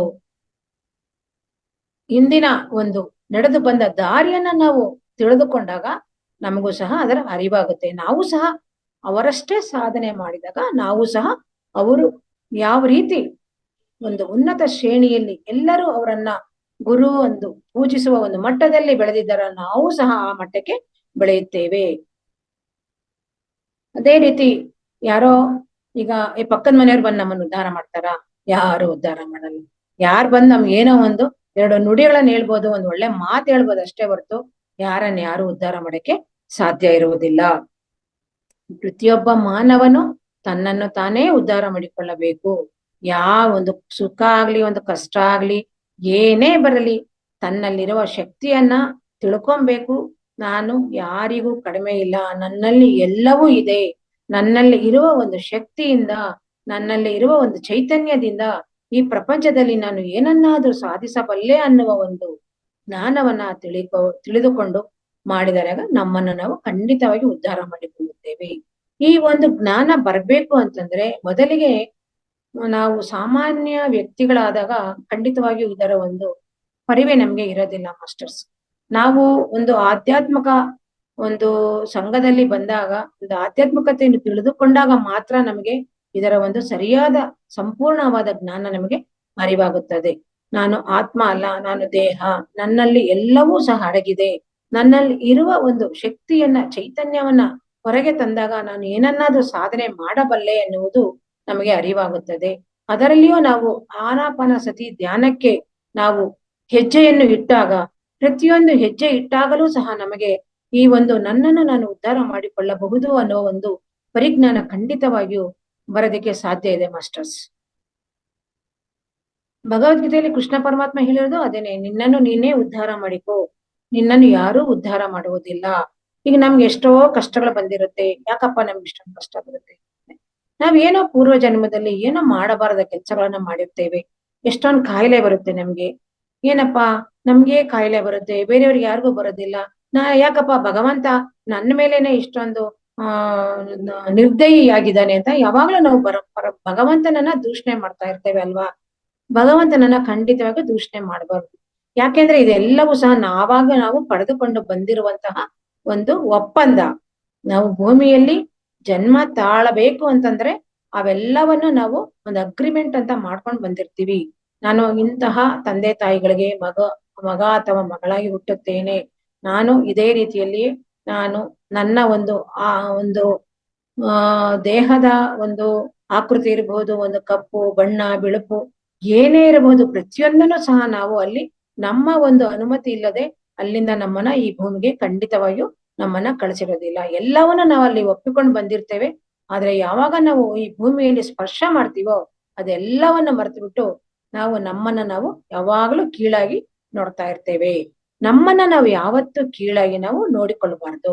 ಯಾಕೆ ಅಂತಂದ್ರೆ ನಮ್ಮಲ್ಲಿ ಎಲ್ಲಾ ಶಕ್ತಿಯು ಅಡಗಿದೆ. ಈಗ ನಾನೀಗಾಗ್ಲೇ ಹೇಳಿದಾಗೆ ರಾಮ ಕೃಷ್ಣ ವೆಂಕಟೇಶ್ವರ ಗುರುಗಳು ಗೌತಮ ಬುದ್ಧ ತಗೊಳ್ಳಿ, ಅವರು ಸಹ ಮಾನವನೇ ಅಲ್ವಾ? ಮತ್ತೆ ಇವತ್ತು ಗೌತಮ ಬುದ್ಧನ ಎಷ್ಟು ಉನ್ನತ ಮಟ್ಟದಲ್ಲಿ ಅವರನ್ನ ನಾವು ಪೂಜಿಸ್ತಾ ಇದ್ದೀವಿ, ಅವರನ್ನ ಎಷ್ಟು ಆರಾಧನೆ ಮಾಡ್ತಾ ಇದ್ದೀವಿ, ಅವ್ರು ಹೇಳಿಕೊಟ್ಟಂತಹ ಒಂದು ಸಂದೇಶಗಳನ್ನ ನಾವು ಫಾಲೋ ಮಾಡ್ತಾ ಇದೀವಲ್ವಾ? ಮತ್ತೆ ಅವರು ಮಾನವರೇ ಅಲ್ವಾ? ಮತ್ತೆ ಅವರಲ್ಲೇ ಸಾಧ್ಯ ಆಗಿರೋದು ನಮ್ಮ ಕೈಲಿ ಏನಕ್ಕೆ ಸಾಧ್ಯ ಆಗೋದಿಲ್ಲ? ಆದ್ದರಿಂದ ನಾವು ಯಾವತ್ತು ನಮ್ಮನ್ನ ನಾವು ಉದ್ಧಾರ ಮಾಡಿಕೊಳ್ಳೋದನ್ನ ಕಲಿಬೇಕು. ನಾವೀಗ ನಮ್ಗೆ ಏನೋ ಒಂದು ಕಾಯಿಲೆ ಬಂದಿದೆ ಅಂತಂದ್ರೆ ಅದು ಯಾವ್ದೋ ಜನ್ಮದಲ್ಲಿ ನಾವೇನೋ ಮಾಡಿರೋದ್ರಿಂದ ನಮ್ಗೆ ಆ ಕಾಯಿಲೆ ಈ ಜನ್ಮದಲ್ಲಿ ಬಂದಿರುತ್ತೆ. ಯಾರಿಗೋ ಏನೋ ತೊಂದರೆ ಕೊಟ್ಟಿರ್ತೀವಿ, ಏನೋ ಮಾಡಿರ್ತೀವಿ. ಈಗ ಹೊಟ್ಟೆ ನೋವು ಬಂದಿದೆ ಅಂದ್ರೆ ಯಾರಿಗೋ ಒಂದು ಹೊಟ್ಟೆ ಹೊಡೆದಿರ್ತೀವಿ, ಆ ಹೊಟ್ಟೆ ನೋವು ಈ ಜನ್ಮದಲ್ಲಿ ಅನುಭವಿಸ್ತೀವಿ. ಕಾಲ್ ನೋವು ಬಂದಿದೆ ಅಂದ್ರೆ ಯಾರಿಗೋ ಕಾಲ್ ಹೊಡೆದಿರೋದು, ಕಾಲಲ್ಲಿ ಓದ್ತಿರೋದು ಏನೋ ಮಾಡಿರ್ತೀವಿ, ಅದನ್ನ ಈ ಜನ್ಮದಲ್ಲಿ ನಾವು ಅನುಭವಿಸ್ತೇವೆ. ಈಗ ಪ್ರಾಣಿ ಹಿಂಸೆ ಮಾಡಿರ್ತೀವಿ ಯಾವ್ದೋ ಜನ್ಮದಲ್ಲಿ. ನಾವು ಈ ಜನ್ಮದಲ್ಲಿ ನಾವು ಶಾಕಾಹಾರಿಗಳಾಗಿರ್ಬೋದು, ಯಾವ್ದೋ ಬೇರೆ ಜನ್ಮದಲ್ಲಿ ನಮಗೆ ಅರಿವಿಲ್ಲದಂತೆ ನಾವು ಮಾಂಸಾಹಾರಿಗಳಾಗಿರ್ತೇವೆ. ಅದು ಈ ಜನ್ಮದಲ್ಲಿ ಆ ಒಂದು ಮಾಂಸವನ್ನ ತಿಂದ ಒಂದು ಪ್ರತಿಫಲ ಮತ್ತು ಆ ಪ್ರಾಣಿಗೆ ಒಂದು ಹಿಂಸೆ ಆಗಿರುವ ಒಂದು ಪ್ರತಿಫಲವನ್ನು ನಾವು ಈ ಜನ್ಮದಲ್ಲಿ ಅನುಭವಿಸ್ತೇವೆ. ಆದ್ರೆ ನಮ್ಗೆ ಇದರ ಒಂದು ಅರಿವು ಇರುವುದಿಲ್ಲ. ಇದನ್ನೆಲ್ಲ ನಾವು ತಿಳ್ಕೊಬೇಕು ಅಂತಂದ್ರೆ ನಾವು ಇಂತಹ ಒಂದು ಧ್ಯಾನ ಮಾರ್ಗಕ್ಕೆ ಬಂದಾಗ ಇದರ ಒಂದೊಂದೇ ಅರಿವು ನಮ್ಗೆ ತಿಳಿತಾ ಹೋಗುತ್ತದೆ. ನಾವು ತುಂಬಾ ಪಾಪಗಳನ್ನ ಮಾಡಿದಾಗ ದೊಡ್ಡ ದೊಡ್ಡ ರೋಗಗಳು ಬರುತ್ತೆ, ಕಡಿಮೆ ಪಾಪಗಳು ಮಾಡಿದಾಗ ಚಿಕ್ಕ ಚಿಕ್ಕ ರೋಗಗಳು ಬರುತ್ತೆ. ನಾವು ಹಿಂದಿನ ಜನ್ಮದಲ್ಲಿ ಮಾಂಸವನ್ನು ತಿಂದು ಪ್ರಾಣಿ ಹಿಂಸೆ ಎಲ್ಲ ಮಾಡಿದ್ರೆ ನಾವೊಂದ್ 5-6 ಜನ್ಮದಲ್ಲಿ ಕಲಿಯುವಂತಹ ಜ್ಞಾನವನ್ನ 50 ಜನ್ಮ ಪಡೆದ್ರು ಸಹ ನಾವು ಕಲಿಯೋದಿಕ್ಕಾಗೋದಿಲ್ಲ. ಯಾಕೆ ಅಂತಂದ್ರೆ ಆ ಪಾಪದ ಒಂದು ಏನು ಶ್ಲೇಷ ಇರುತ್ತೆ ಅದೆಲ್ಲವೂ ಸಂಪೂರ್ಣವಾಗಿ ನಾಶ ಆಗ್ಬೇಕು. ಆವಾಗ್ಲೇ ನಮ್ಗೆ ಒಂದು ಸರಿಯಾದ ಒಂದು ಜ್ಞಾನವನ್ನ ತಿಳಿಯೋದಕ್ಕೆ ಸಾಧ್ಯ ಆಗುತ್ತೆ. ನನಗೆ ಹೊಟ್ಟೆ ನೋವು ಬಂದ್ರೆ ಅದನ್ನ ನಾನೇ ಅನುಭವಿಸ್ಬೇಕು, ಬೇರೆಯವ್ರು ಯಾರು ಅನುಭವಿಸ್ ಸಾಧ್ಯ ಇಲ್ಲ ಅಲ್ವಾ. ನನ್ಗೆ ಹೊಟ್ಟೆ ನೋವು ಬಂದ್ರೆ ಅದನ್ನ ನಾನೇ ಅನುಭವಿಸ್ಬೇಕು, ಬೇರೆಯವ್ರು ಯಾರು ಅನುಭವಿಸ್ ಸಾಧ್ಯನೇ ಇಲ್ಲ. ನನ್ಗೆ ತಲೆ ನೋವು ಬಂತ ಅದನ್ನು ನಾನೇ ಅನುಭವಿಸ್ಬೇಕು, ನನ್ಗೆ ಕಾಲ್ ನೋವು ಬಂತ ಅದನ್ನು ನಾನೇ ಅನುಭವಿಸ್ಬೇಕು. ನನಗೆ ಒಂದು ಹೃದಯ ನೋವ್ತಾ ಇದೆಯಾ, ನನ್ಗೆ ಎದೆ ನೋವ್ತಾ ಇದೆಯಾ, ಪ್ರತಿಯೊಂದನ್ನ ನಾನೇ ಅನುಭವಿಸ್ಬೇಕು. ಅಯ್ಯೋ ನನ್ಗೆ ಆಗಲ್ಲಪ್ಪ, ನನ್ ಕಾಲು ಸ್ವಲ್ಪ ನೀನ್ ತಗೊಂತೀಯ ಅಂತ ಯಾರಿಗಾದ್ರೂ ನಾವು ಅದನ್ನ ಒಂದು ವರ್ಗಾವಣೆ ಮಾಡಕ್ ಸಾಧ್ಯ ಇದೆಯಾ? ಖಂಡಿತ ಸಾಧ್ಯ ಇಲ್ಲ. ಅದೇ ರೀತಿ ಯಾವುದನ್ನು ಯಾರಿಂದನೂ ಏನನ್ನು ವರ್ಗಾವಣೆ ಮಾಡಕ್ ಸಾಧ್ಯ ಇಲ್ಲ. ಒಂದು ಸುಖ ಇರ್ಬೋದು, ದುಃಖ ಇರ್ಬೋದು, ಸಮಸ್ಯೆ ಇರ್ಬೋದು, ಒಂದು ಹಣ ಕಾಸು ಯಾವುದೇ ಇರ್ಬೋದು, ಯಾರಿಂದ ಯಾರಿಗೂ ಸಹ ನಾವು ಕೊಟ್ಟು ಉದ್ಧಾರ ಮಾಡಕ್ ಸಾಧ್ಯ ಇಲ್ಲ. ಏನೋ ತಾತ್ಕಾಲಿಕವಾಗಿ ನಾವು ಅವರನ್ನ ಒಂದು ದಾರಿ ತೋರಿಸಬಹುದೇ ಹೊರತು ಶಾಶ್ವತವಾಗಿ ನಾವು ಯಾರಿಗೂ ಏನು ಮಾಡೋದಕ್ಕೆ ಸಾಧ್ಯ ಇಲ್ಲ. ತಂದೆ ತಾಯಿಗಳು ಮಕ್ಕಳನ್ನ ಬೆಳೆಸಬಹುದು, ಅವರನ್ನ ಒಂದು ಹಂತದವರೆಗೆ ಬೆಳೆಸಬಹುದು. ಆದ್ರೆ ಅವರನ್ನ ನೀನು ಅವರನ್ನ ಅವರೇ ಉದ್ಧಾರ ಮಾಡಿಕೊಳ್ಬೇಕು. ನಾವು ಅವ್ರನ್ನ ಉದ್ಧಾರ ಮಾಡಕ್ ಆಗೋದಿಲ್ಲ. ಅವರ ಓದುಗಳನ್ನ ಅವರೇ ಓದ್ಬೇಕು, ಅವರ ಪರೀಕ್ಷೆಗಳನ್ನ ಅವರೇ ಬರೀಬೇಕು, ಅವರ ಕೆಲಸಗಳನ್ನ ಅವರೇ ಮಾಡ್ಬೇಕು, ಅವರ ಸಂಪಾದನೆ ಅವರೇ ಮಾಡ್ಬೇಕು. ಹಾಗೆ ಪ್ರತಿಯೊಬ್ಬರು ಸಹ ಅವರನ್ನ ಅವರೇ ಉದ್ಧಾರ ಮಾಡಿಕೊಳ್ಳಬೇಕು. ಮಕ್ಕಳು ಯೋಚನೆ ಮಾಡಬಹುದು, ನಮ್ಮ ಅಪ್ಪ ಅಮ್ಮ ಬೇಕಾದಷ್ಟು ಸಂಪಾದನೆ ಮಾಡಿಟ್ಟಿದ್ದಾರೆ, ನಾನು ಏನಕ್ಕೆ ಸಂಪಾದನೆ ಮಾಡ್ಬೇಕು, ಅದೇ ದುಡ್ಡನ್ನ ನಾನು ಉಪಯೋಗಿಸ್ಕೊಂಡು ಜೀವನ ಮಾಡ್ಬೋದಲ್ಲ. ಆಯ್ತು, ಅಪ್ಪ ಅಮ್ಮ ಸಂಪಾದನೆ ಮಾಡಿರೋದನ್ನ ನಾವು ಎಷ್ಟು ಕಾಲ ಅದನ್ನ ಖರ್ಚು ಮಾಡ್ಕೊಂಡು ನಾವು ಜೀವನವನ್ನ ನಡೆಸಬಹುದು, ಎಷ್ಟು ಕಾಲ ನಾವು ವೃಥಾ ಕಾಲ ಕಳಿಬಹುದು. ಒಂದು ಹಂತದವರೆಗೆ ಆ ಹಣ ಇರುವ ತನಕ ನಾವು ಅದನ್ನ ಖರ್ಚು ಮಾಡಬಹುದು. ಹಣ ಎಲ್ಲ ಮುಗಿದ ಮೇಲೆ ಮತ್ತೆ ನಮ್ಮನ್ನ ಯಾರು ಉದ್ಧಾರ ಮಾಡ್ತಾರೆ? ನಮ್ಗೆ ಬೇಕಾದ ದುಡ್ಡು ಯಾರು ಕೊಡ್ತಾರೆ? ಕುಡಿಕೆ ಕೂತು ತಿಂದ್ರೆ ಕುಡಿಕೆ ಹೊನ್ನು ಸಾಲದು ಅಂತ ಅಂದಾಗೆ ನಾವು ಕೂತ್ಕೊಂಡು ತಿಂದ್ರೆ ಕೂಡಿಟ್ಟ ಹಣ ಎಷ್ಟು ದಿನ ನಮ್ಗೆ ಬರುತ್ತೆ? ಹಾಗಂತ ನಾವು ತಂದೆ ತಾಯಿಗಳ ಮೇಲೆ ಅವಲಂಬಿತರಾಗಬಾರ್ದು. ನಾವು ಯಾರ ಮೇಲೆಯೂ ಸಹ ಅವಲಂಬಿತರಾಗಬಾರದು. ಪ್ರತಿಯೊಂದು ಕೆಲಸವನ್ನು ಪ್ರತಿಯೊಂದನ್ನು ನಮ್ಮನ್ನ ನಾವೇ ಉದ್ಧಾರ ಮಾಡಿಕೊಳ್ಳಬೇಕು. ನಮ್ಮ ಕಾಲ ಮೇಲೆ ನಾವೇ ನಿಂತ್ಕೊಬೇಕು. ನಮ್ಮನ್ನ ನೋಡಿ ಬೇರೆಯವರು ನಮ್ ಕಲಿಯುವ ಹಾಗಿರ್ಬೇಕೇ ಹೊರತು ನಾವು ಬೇರೆಯವರನ್ನು ಅವಲಂಬಿಸಿರಬಾರದು. ಯಾರ ಮೇಲಾದ್ರೂ ನಾವು ಅವಲಂಬಿತರಾಗಿ ಜೀವನವನ್ನ ಮಾಡ್ತಾ ಇದ್ದೀವಿ ಅಂತಂದ್ರೆ ಅದು ಒಂದು ಪರಾಧೀನತೆ, ಅದು ಸರಿಯಾದ ಜೀವನ ಅಲ್ಲ. ಒಬ್ಬರನ್ನು ಅವಲಂಬಿಸಿ ಅವರ ಕೈ ಕೆಳಗೆ ನಾವು ಅವರಿಂದ ನಾವು ಜೀವನ ನಡೆಸ್ತಾ ಇದ್ದೀವಿ ಅಂತಂದ್ರೆ ಅದು ಪರಾವಲಂಬನೆ ಆಗುತ್ತದೆ. ನಾವು ದುಡಿದು ತಿಂದಾಗ ನಾವು ಮಹಾರಾಜರಾಗಿ ಬದುಕಬಹುದು. ನಾವು ದುಡಿದು ತಿಂದಾಗ ಕಾಲ್ ಮೇಲೆ ಕಾಲ್ ಹಾಕೊಂಡು ನಾವು ಧೈರ್ಯವಾಗಿ ಎದೆ ಮೆಟ್ಟಿ ನಿಂತು ನಾವು ಜೀವನವನ್ನ ಮಾಡಬಹುದು. ಯಾವಾಗ್ಲೂ ನಾವು ಅವಲಂಬಿಗಳಾಗಿರಬಹುದು. ಅಂದ್ರೆ ನಾವು ಯಾವಾಗ್ಲೂ ಸ್ವತಂತ್ರರಾಗಿರ್ಬೇಕು. ಯಾವಾಗ್ಲೂ ಪರಾವಲಂಬಿಗಳಾಗ್ತೀವೋ ನಮ್ಗೆ ಗೌರವ ಕಡಿಮೆ ಇರುತ್ತದೆ ಮತ್ತು ನಮ್ಗೆ ಯಾವುದೇ ರೀತಿಯ ಜ್ಞಾನನೂ ಬರೋದಿಲ್ಲ, ನಮ್ ಗೌರವನೂ ಕಡಿಮೆ ಆಗುತ್ತೆ, ಮತ್ತೆ ನಾವು ಉದ್ಧಾರ ಸಹ ಆಗೋದಕ್ಕೆ ಸಾಧ್ಯ ಇಲ್ಲ. ಇದು ಈ ಒಂದು ಅಪ್ಪೋ ದೀಪೋಭವ ಅನ್ನೋದು ಒಂದು ಮೌಲಿಕ ಸೂತ್ರ. ಅಂದ್ರೆ ಒಂದು ತುಂಬಾ ಉತ್ತಮವಾದ ಒಂದು ವ್ಯಾಲ್ಯೂಯಬಲ್ ಫಾರ್ಮುಲಾ ಅಂತಾರಲ್ಲ, ಆ ರೀತಿ ಇದು ಅಷ್ಟು ಒಂದು ಉತ್ತಮವಾದ ಒಂದು ಸೂತ್ರ ಅಪ್ಪೋ ದೀಪೋಭವ ಅನ್ನೋದು. ನಾವು ನಮ್ಮನ್ನ ಯಾರೂ ಬಂದು ಕಾಪಾಡೋದಿಲ್ಲ ಮಾಸ್ಟರ್. ಏನೋ ಕಷ್ಟ ಸುಖ ಏನೇ ಬಂದ್ರು ಆ ಕ್ಷಣದಲ್ಲೇ ನಮ್ಮ ಕೈ ಹಿಡಿಯಬಹುದೇ ಹೊರತು ನಿರಂತರವಾಗಿ ನಮ್ಮನ್ನ ಯಾರು ಸಹ ನಮ್ಮನ್ನ ಕಾಪಾಡೋದಿಲ್ಲ. ಈಗಾಗ್ಲೇ ನಮ್ಗೆ ಜೀವನದಲ್ಲಿ ಈ ಅನುಭವ ಆಗಿದೆ. ಎಷ್ಟೊಂದ್ ಜನಗಳಿಗೆ ಇದು ಅನುಭವ ಖಂಡಿತವಾಗಿ ಆಗಿರುತ್ತೆ. ಅವರನ್ನ ಅವರೇ ಉದ್ಧಾರ ಮಾಡ್ಕೊಬೇಕು. ಅವ್ರಿಗೆ ಹಣ ಬೇಕಾ ಅವರೇ ಸಂಪಾದನೆ ಮಾಡ್ಬೇಕು, ಅವ್ರಿಗೆ ವಿದ್ಯೆ ಬೇಕಾ ಅವರೇ ಓದಬೇಕು. ಅವ್ರು ಏನಾದ್ರೂ ಒಂದು ಆಟ ಪಾಠಗಳಲ್ಲಿ ಒಂದು ವಾಲಿಬಾಲ್ ಇರ್ಬೋದು, ಒಂದು ಕ್ರಿಕೆಟ್ ಇರ್ಬೋದು, ಯಾವುದೇ ಇರ್ಬೋದು, ಅದರಲ್ಲಿ ಏನಾದ್ರೂ ಅವ್ರು ಒಂದು ಪರಿಣಿತಿಯನ್ನ ಹೊಂದಬೇಕು ಅಂತಂದ್ರೆ ಅವರೇ ಹೋಗ್ಬೇಕು, ಅವರೇ ಅದನ್ನ ಅಭ್ಯಾಸ ಮಾಡ್ಬೇಕು, ಸಾಧನೆ ಮಾಡ್ಬೇಕು, ಅಲ್ಲಿ ಅವರು ಅದನ್ನ ಕಲಿಬೇಕು. ಒಂದು ಕಾರ್ ಡ್ರೈವಿಂಗ್ ಇರ್ಬೋದು, ಒಂದು ಸ್ಕೂಟರ್ ಕಲಿಯೋದಿರ್ಬೋದು, ಏನೇ ಇರ್ಬೋದು, ಪಕ್ಕದ ಅವರು ಕಲಿತಾರೆ, ಅವ್ರು ಕಲ್ತಿರೋದನ್ನ ನೋಡಿದ್ರೆ ನಂಗೆ ಬರುತ್ತೆ ಅಂದ್ರೆ ಖಂಡಿತವಾಗಿಯೂ ಇಲ್ಲ. ನಾವು ಹೋಗಿ ಅದರ ಒಂದು ಅಭ್ಯಾಸವನ್ನ, ಅದರ ಒಂದು ತರಬೇತಿಯನ್ನ ಪಡೆದಾಗ ಮಾತ್ರವೇ ನಮಗೆ ಅದರ ಒಂದು ಅನುಭವ, ಅದರ ಒಂದು ಅಭ್ಯಾಸ ಮತ್ತೆ ಆ ಒಂದು ಅರ್ಹತೆ ನಮ್ಗೆ ಖಂಡಿತ ಸಾಧ್ಯತೆ ಇದೆ. ನಾವು ಸುಮ್ನೆ ಹೋಗಿ ದೇವ್ರ ಮನೆ ನಿಂತ್ಕೊಂಡು ರಾಮ ಕೃಷ್ಣ ನನ್ ಕಷ್ಟ ಪರಿಹಾರ ಮಾಡಪ್ಪ, ಸಾಯಿಬಾಬಾ ನನ್ ಕಷ್ಟ ಪರಿಹಾರ ಮಾಡಪ್ಪ, ಭಗವಂತ ನನ್ ಕಷ್ಟ ಪರಿಹಾರ ಮಾಡಪ್ಪ ಅಂದ್ರೆ ಖಂಡಿತವಾಗಿಯೂ ಮಾಡೋದಿಲ್ಲ. ಇದು ನಾವು ಭಕ್ತಿ ಮಾರ್ಗದಲ್ಲಿ ನಮ್ಗೆ ತಿಳಿಯದಲೆ ನಾವು ಹೋಗಿ ಸುಮ್ನೆ ದೇವ್ರ ಮುಂದೆ ನಿಂತ್ಕೊಂಡು ಗಂಟೆಗಟ್ಟಲೆ ಕೂತ್ಕೊಂಡು ಪೂಜೆಗಳು ಮಾಡ್ಕೊಂಡು ಹೂವು ಹಣ್ಣು ಆ ಭಗವಂತನಿಗೆ ಏನ್ ಬೇಕೋ ಅದೆಲ್ಲವನ್ನು ಸಮರ್ಪಣೆ ಮಾಡ್ತೇವೆ. ಆದ್ರೆ ಅದು ತಪ್ಪು ಅಂತ ನಾನು ಹೇಳ್ತಾ ಇಲ್ಲ. ಅದ್ ಏನೇ ಮಾಡ್ಲಿ ನಾವು, ಆದ್ರೆ ಆ ಭಗವಂತನ ಒಂದು ಗುಣಾವಶೇಷಗಳು ಏನಿದೆಯೋ, ಭಗವಂತನ ರೀತಿ ನೀತಿಗಳು, ಭಗವಂತನ ಗುಣಗಳು ಏನಿದೆಯೋ ಅದನ್ನ ನಾವು ಅಳವಡಿಸ್ಕೊಂಡಾಗ ಮಾತ್ರ ನಾವು ಉದ್ಧಾರ ಆಗ್ತೇವೆ. ರಾಮನ ಪೂಜೆ ಮಾಡಿದ್ರೆ ಉದ್ಧಾರ ಆಗೋದಿಲ್ಲ. ರಾಮನ ಒಂದು ಗುಣಗಳನ್ನ, ರಾಮನ ಒಂದು ನೀತಿಯನ್ನ, ರಾಮನ ಒಂದು ತತ್ವಗಳನ್ನ, ರಾಮನ ಒಂದು ಸಾಧನೆಯನ್ನ ಮಾಡಿದಾಗ ಮಾತ್ರ ನಾವು ಸಹ ಉದ್ಧಾರ ಆಗೋದಕ್ಕೆ ಸಾಧ್ಯ ಇದೆ. ಬರೀ ರಾಮನ ಪೂಜೆ ಮಾಡಿದ್ರೆ ಖಂಡಿತವಾಗಿ ನಾವು ಉದ್ಧಾರ ಆಗೋಲ್ಲ. ಕೃಷ್ಣನ ಪೂಜೆ ಮಾಡಿದ್ರು ನಾವು ಉದ್ಧಾರ ಆಗೋದಿಲ್ಲ. ಕೃಷ್ಣನ ಗುಣಗಳನ್ನ, ಕೃಷ್ಣನ ಒಂದು ಏನು ಅವನ ಒಂದು ನೀತಿ ಇರಬಹುದು, ಅವನ ಸಂದೇಶಗಳಿರ್ಬೋದು, ಕೃಷ್ಣನ ಒಂದು ಆ ಒಂದು ಏನೇ ಇರಬಹುದು, ಕೃಷ್ಣನ ಏನು ಗುಣಗಳಿದೆ, ಒಳ್ಳೆ ಒಳ್ಳೆಯ ಗುಣಗಳು, ಆ ಒಂದು ಗುಣಗಳನ್ನ ನಮ್ಮ ಜೀವನದಲ್ಲಿ ನಾವು ಅಳವಡಿಸ್ಕೊಂಡಾಗ ನಾವು ಉದ್ಧಾರ ಆಗೋದಕ್ಕೆ ಸಾಧ್ಯ. ನಾವು ಬರೀ ಫೋಟೋಗಳಿಗೆ ನಮಸ್ಕಾರ ಮಾಡಿದ್ರೆ, ದೇವಸ್ಥಾನಗಳಲ್ಲಿ ಹೋಗಿ ಗುಡಿಗೋಪುರಗಳನ್ನು ಸುತ್ತಿದ್ರೆ ಖಂಡಿತವಾಗಿಯೂ ನಾವು ಉದ್ಧಾರ ಆಗೋದಿಲ್ಲ. ಅದು ನಮಗೆ ಭಕ್ತಿ ಮಾರ್ಗದಲ್ಲಿ ಇದ್ದಾಗ ನಮಗೆ ಗೊತ್ತಿಲ್ಲದೆ ಮಾಡ್ತೀವಿ ಅಷ್ಟೇನೆ. ಆದ್ರೆ ನಾವು ಧ್ಯಾನಕ್ಕೆ ಬಂದ ಮೇಲೆ ಅಲ್ಲಿ ನಾವು ಸುಮ್ಮನೆ ಅದು ಮೇಲ್ನೋಟಕ್ಕೆ ನಾವು ಭಗವಂತನನ್ನ ನೋಡ್ತಾ ನಮ್ಮ ಕಷ್ಟಗಳನ್ನ ಪರಿಹಾರ ಮಾಡ್ತಾನೆ ಅಂತ ಅಂದ್ಕೊಳ್ತೇವೆ. ಆದ್ರೆ ಭಗವಂತ ಕಷ್ಟಗಳನ್ನ ಪರಿಹಾರ ಮಾಡೋದಿಲ್ಲ. ಇದೆಲ್ಲ ನಾವು ಪಡೆದುಕೊಂಡು ಬಂದಿರುವಂತ ಒಂದು ಪಾಪ ಪುಣ್ಯಗಳು ಅಂತ ನಾವು ಹೇಳ್ಬಹುದು. ನಾವು ಧ್ಯಾನಕ್ಕೆ ಬಂದಾಗ ಇದರ ನಿಜವಾದ ಅರಿವಾಗಿ ನಮ್ಮನ್ನು ನಾವೇ ಉದ್ಧಾರ ಮಾಡಿಕೊಳ್ಳಬೇಕು. ಯಾರು ಬಂದು ಯಾವ ದೇವರು ನನ್ನನ್ನು ಉದ್ಧಾರ ಮಾಡುವುದಿಲ್ಲ, ನನ್ನಲ್ಲಿ ನಾನೇ ಆತ್ಮ, ದೇಹವೇ ದೇವಾಲಯ ಅಂತ ಯಾವಾಗ ತಿಳ್ಕೊಂಡು ನಮ್ಮ ಆತ್ಮವನ್ನ ನಾವು ಯಾವಾಗ ಒಂದು ಉದ್ಧಾರ ಮಾಡ್ಕೊಳ್ತೇವೋ, ಆತ್ಮಕ್ಕೆ ಬೇಕಾಗಿರುವಂತಹ ಒಂದು ಆತ್ಮಕ್ಕೆ ಏನ್ ಬೇಕೋ ಅದನ್ನ ನಾವು ಯಾವಾಗ ಸರಬರಾಜು ಮಾಡ್ತೀವೋ ಆವಾಗ ನಮ್ಗೆ ಆ ಒಂದು ಆತ್ಮದ ಒಂದು ಅನುಭವ ಆಗತ್ತೆ.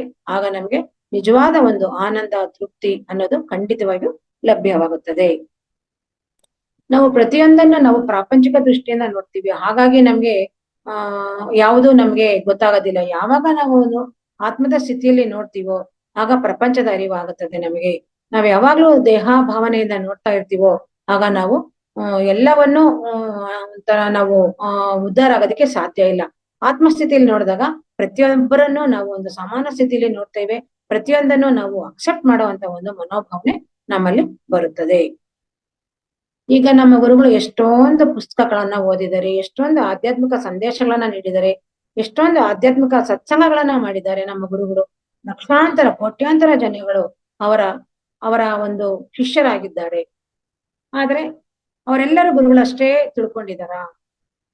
ಗುರುಗಳಲ್ಲಿ ಏನಿದೆ ಒಂದು ಆಧ್ಯಾತ್ಮಿಕ ಜ್ಞಾನ, ಅವರ ಒಂದು ಪುಸ್ತಕ ಜ್ಞಾನ, ಅವರಲ್ಲಿರೋ ಒಂದು ವಿಶೇಷ ಗುಣಗಳನ್ನ ತಿಳ್ಕೊಂಡಿದಾರ? ನೋಡಿದಾರೆ ಅಷ್ಟೇ, ಆದ್ರೆ ಅದನ್ನ ಯಾರು ತಿಳ್ಕೊಂಡಿಲ್ಲ ಅಲ್ವಾ? ಅಷ್ಟೇ ತಿಳ್ಕೊಬೇಕು ಅಂತಾರೆ. ಅವ್ರು ನೋಡಿದ್ರೆ ಮಾತ್ರ ಖಂಡಿತ ಬರೋದಿಲ್ಲ. ಅವರು ಏನನ್ನು ಸಾಧನೆಯನ್ನ ಮಾಡಿದ್ದಾರೋ, ನಮ್ಮ ಗುರುಗಳು ಯಾವ ರೀತಿ ಆಧ್ಯಾತ್ಮಿಕ ಪುಸ್ತಕಗಳನ್ನು ಓದಿದಾರೋ, ಆಧ್ಯಾತ್ಮಿಕ ಜ್ಞಾನವನ್ನ ಪಡೆದಿದ್ದಾರೋ ಅದನ್ನು ಸಹ ನಾವು ನಿರಂತರವಾಗಿ ಅಭ್ಯಾಸ ಮಾಡಿದಾಗ ಮಾತ್ರ ನಾವು ಸಹ ನಮ್ಮ ಗುರುಗಳ ಹಾಗೆ ಬೆಳವಣಿಗೆ ಆಗಬಹುದು. ನಾವು ಸಹ ಆ ಗುರುಗಳ ಹೇಳೋದನ್ನ ಕೇಳ್ತಾ ಕೇಳ್ತಾ ನಾವು ಅದನ್ನ ಹಾಗೆ ಹೇಳೋದಕ್ಕೆ ಕಲಿತಾ ಬರ್ತೇವೆ. ಅವ್ರು ಹೇಳೋದನ್ನ, ಅವ್ರ ಮಾತಾಡೋದನ್ನ ನೋಡ್ತಾ ನೋಡ್ತಾ ನಮಗೂ ಸಹ ಅದು ಹೇಳೋದಕ್ಕೆ ಬರುತ್ತೆ. ಅದೇ ರೀತಿ ನಾವು ಸಹ ಕಲಿಯಲು ಪ್ರಾರಂಭ ಮಾಡ್ತೇವೆ. ಕಲಿಯಲು ಪ್ರಾರಂಭ ಮಾಡ್ತಾ ಮಾಡ್ತಾ ಅದು ನಿರಂತರವಾಗಿ ಅಭ್ಯಾಸ ಆಗುತ್ತೆ. ನಿರಂತರವಾಗಿ ಅಭ್ಯಾಸ ಆದಾಗ ನಾವು ಸಹ ಸಾಧಕರಾಗ್ತೇವೆ. ಈಗ ಸಂಸ್ಕೃತ ಪಂಡಿತ ಇರ್ಬೋದು, ರಸಾಯನಶಾಸ್ತ್ರ ಮಾಸ್ಟರ್ಸ್ ಇರ್ಬೋದು, ಆಮೇಲೆ ಭೌತಶಾಸ್ತ್ರ ಮಾಸ್ಟರ್ಸ್ ಇರ್ಬೋದು, ಅವರು ಪಾಠನ ಮಾಡ್ತಾರೆ. ಪಾಠ ಮಾಡಿದಾಗ ನಾವು ಸಹ ಪಾಠವನ್ನ ಕೇಳ್ತೇವೆ. ಆದ್ರೆ ಸುಮ್ನೆ ಕೂತ್ಕೊಂಡು ಪಾಠ ಕೇಳಿದ್ರೆ ಬರುತ್ತಾ? ಸುಮ್ನೆ ಕೂತ್ಕೊಂಡು ಪಾಠ ಕೇಳಿದ್ರೆ ಬರೋದಿಲ್ಲ. ನಾವು ಶ್ರದ್ಧೆಯಿಂದ, ಏಕಾಗ್ರತೆಯಿಂದ ಅದರಲ್ಲಿ ನಮ್ಮನ್ನ ನಾವು ತೊಡಗಿಸಿಕೊಳ್ಳಬೇಕು. ಆವಾಗ್ಲೇ ನಮ್ಗೆ ಅದರ ಒಂದು ಜ್ಞಾನ. ರಸಾಯನಶಾಸ್ತ್ರ ಅಂದ್ರೆ ಏನು, ಭೌತಿಕ ಶಾಸ್ತ್ರ ಅಂದ್ರೆ ಏನು, ಭೌತಶಾಸ್ತ್ರ ಅಂದ್ರೆ ಏನು, ಆಧ್ಯಾತ್ಮಿಕ ಶಾಸ್ತ್ರ ಅಂದ್ರೆ ಏನು, ಸಂಸ್ಕೃತ ಅಂದ್ರೆ ಏನು. ಸಂಸ್ಕೃತ ಪಂಡಿತರು ಪಾಠ ಮಾಡಿದಾಗ ಸಂಸ್ಕೃತವನ್ನ ತಿಳ್ಕೊಬೇಕು. ಭೌತಶಾಸ್ತ್ರ ಪಾಠ ಮಾಡಿದಾಗ ಭೌತಶಾಸ್ತ್ರವನ್ನ ತಿಳ್ಕೊಬೇಕು. ರಸಾಯನಶಾಸ್ತ್ರ ಮಾಡಿದಾಗ ರಸಾಯನಶಾಸ್ತ್ರವನ್ನ ಏಕಾಗ್ರತೆಯಿಂದ, ಶ್ರದ್ಧೆಯಿಂದ ನಾವು ಅಲ್ಲೇ ತದೇಕ ಚಿತ್ತರಾಗಿ ಕೇಳಿದಾಗ ಮಾತ್ರ ನಮ್ಗೆ ಅದರ ಅರಿವಾಗುತ್ತದೆ. ನಾವ್ ಏನೋ ಒಂದು ಬೇಕಾಬಿಟ್ಟಿಯಾಗಿ ಸುಮ್ನೆ ದೇವಸ್ಥಾನಕ್ಕೆ ಹೋಗಿ ಒಂದ್ ನಮಸ್ಕಾರ ಮಾಡ್ಕೊಂಡ್ ಬರ್ತೀವಿ ಅನ್ನೋ ತರ ನಾವು ಸುಮ್ನೆ ಕೂತ್ಕೊಂಡು ಅಲ್ಲಿ ಕೂತ್ಕೊಂಡು ಎಲ್ಲೋ ಜ್ಞಾನ ಇಟ್ಕೊಂಡು ಕೇಳಿಸ್ಕೊಂಡ್ರೆ ಅದರ ಒಂದು ಜ್ಞಾನ ನಮ್ಗೆ ಲಭ್ಯವಾಗುವುದಿಲ್ಲ. ಸರಿಯಾಗಿ ನಾವು ಅದನ್ನ ತಿಳ್ಕೊಂಡು ಕುಳಿತುಕೊಂಡು ಕೇಳಿಸಿಕೊಂಡಾಗ ನಾವು ಅದನ್ನ ಇನ್ನೊಬ್ಬರಿಗೆ ಹೇಳುವಂತಹ ಒಂದು ಪರಿಜ್ಞಾನವನ್ನ ಪಡೆಯುತ್ತೇವೆ.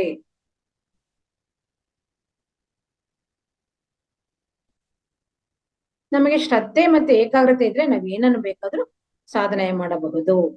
ನಮ್ಮ ಅಶ್ರದ್ಧೆ ಅಂದ್ರೆ ಏನು? ನಮ್ಮ ಆತಂಕಕಾರಿ ಅಂದ್ರೇನೆ ನಮ್ಮ ಅಶ್ರದ್ಧೆ. ನಮಗೆ ಅಶ್ರದ್ಧೆ ಅಂದ್ರೆ ನಮ್ಮ ಆತಂಕಕಾರಿನೇ ಅಶ್ರದ್ಧೆ.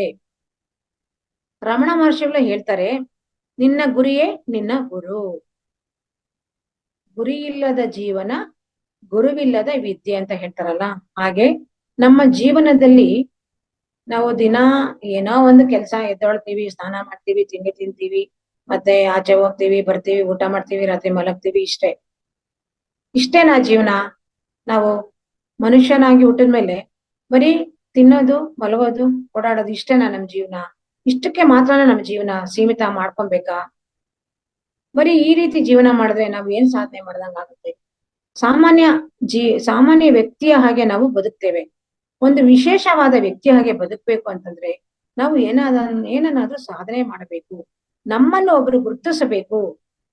ನಮ್ಮನ್ನು ನೋಡಿ ಒಬ್ರು ಕಲಿಬೇಕು ಅನ್ನುವ ಒಂದು ಜೀವನವನ್ನ ನಡೆಸ್ಬೇಕು ಅಂತಂದಾಗ ನಾವು ನಮ್ಮ ಜೀವನದಲ್ಲಿ ಸರಿಯಾದ ಒಂದು ಸಾಧನೆಯನ್ನ ಮಾಡಬೇಕು. ಏನಾದ್ರೂ ಒಂದು ಸಾಧನೆ ಮಾಡಬೇಕು ಅಂತಂದ್ರೆ ಆವಾಗ ನಮ್ಮ ಜೀವನದಲ್ಲಿ ನಾವು ಒಂದು ಗುರಿಯನ್ನ ಇಟ್ಟುಕೊಳ್ಳಬೇಕು. ನಾನು ಇನ್ನ ಈ 2-3 ವರ್ಷದಲ್ಲಿ ನಾನು ಏನೇ ಆಗ್ಲಿ ನಾನು ಒಂದು ಮನೆಯನ್ನ ಕಟ್ತೀನಿ. ಅದ್ ಕಷ್ಟ ಆಗ್ಲಿ ಸುಖ ಆಗ್ಲಿ ಗೊತ್ತಿಲ್ಲ. ಇನ್ನ 2 ವರ್ಷದಲ್ಲಿ ನನ್ನ ಮಗನ ಮದುವೆ ಖಂಡಿತವಾಗಿಯೂ ಮಾಡ್ತೇನೆ. ನನ್ನ ಮಗಳಿಗೂ ಸಹ ಇನ್ನ 2 ವರ್ಷದಲ್ಲಿ ಮಗನಿಗೆ ಮದುವೆ ಮಾಡೇ ಮಾಡ್ತೇನೆ. ಅದ್ ಎಷ್ಟ್ ಶತಾಯಗತ ಏನಾದ್ರೂ ಆಗ್ಲಿ ಅಂತ ನಾವು ಒಂದು ಗುರಿಯನ್ನ ಇಟ್ಕೊಬೇಕು.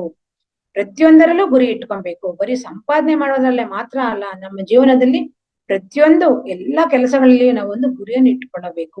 ಯಾವಾಗ ನಾವು ಗುರಿಯನ್ನು ಇಟ್ಟುಕೊಂಡು ನಾವು ಮುಂದೆ ಹೆಜ್ಜೆ ಇಡ್ತೇವೋ ಆಗ ನಾವು ಹೊಂದಿಕೊಂಡದ್ದನ್ನ ಸಾಧನೆ ಮಾಡ್ತೇವೆ. ನಮ್ಮ ಮನಸ್ಸಿಗೆ ಕಷ್ಟಕರ ಆಗಿರೋದು ಯಾವುದೂ ಇಲ್ಲ. ನಾವ್ ಯಾವಾಗ ಒಂದು ಗುರಿಯನ್ನು ಇಟ್ಕೊಂಡು ಅದನ್ನ ಒಂದು ಶ್ರದ್ಧೆಯಿಂದ ಅದನ್ನ ಮಾಡ್ತಾ ಇರ್ತೀವೋ ಆಗ ಅದನ್ನ ಸಾಧನೆ ಖಂಡಿತವಾಗಿಯೂ ಮಾಡ್ತೇವೆ. ನಮಗೆ ಶ್ರದ್ಧೆ ಮತ್ತು ಏಕಾಗ್ರತೆ ಅನ್ನೋದು ಇದ್ರೆ ಖಂಡಿತವಾಗಿಯೂ ನಾವು ಜೀವನದಲ್ಲಿ ಎಲ್ಲವನ್ನೂ ಸಾಧಿಸಲು ಸಾಧ್ಯ ಇದೆ ಮಾಸ್ಟರ್ಸ್. ನಮ್ಮ ಪುರೋಗಮನಕ್ಕೆ ನಾವೇ ಕಾರಣ, ಬೇರೆ ಯಾರೂ ಕಾರಣರಲ್ಲ.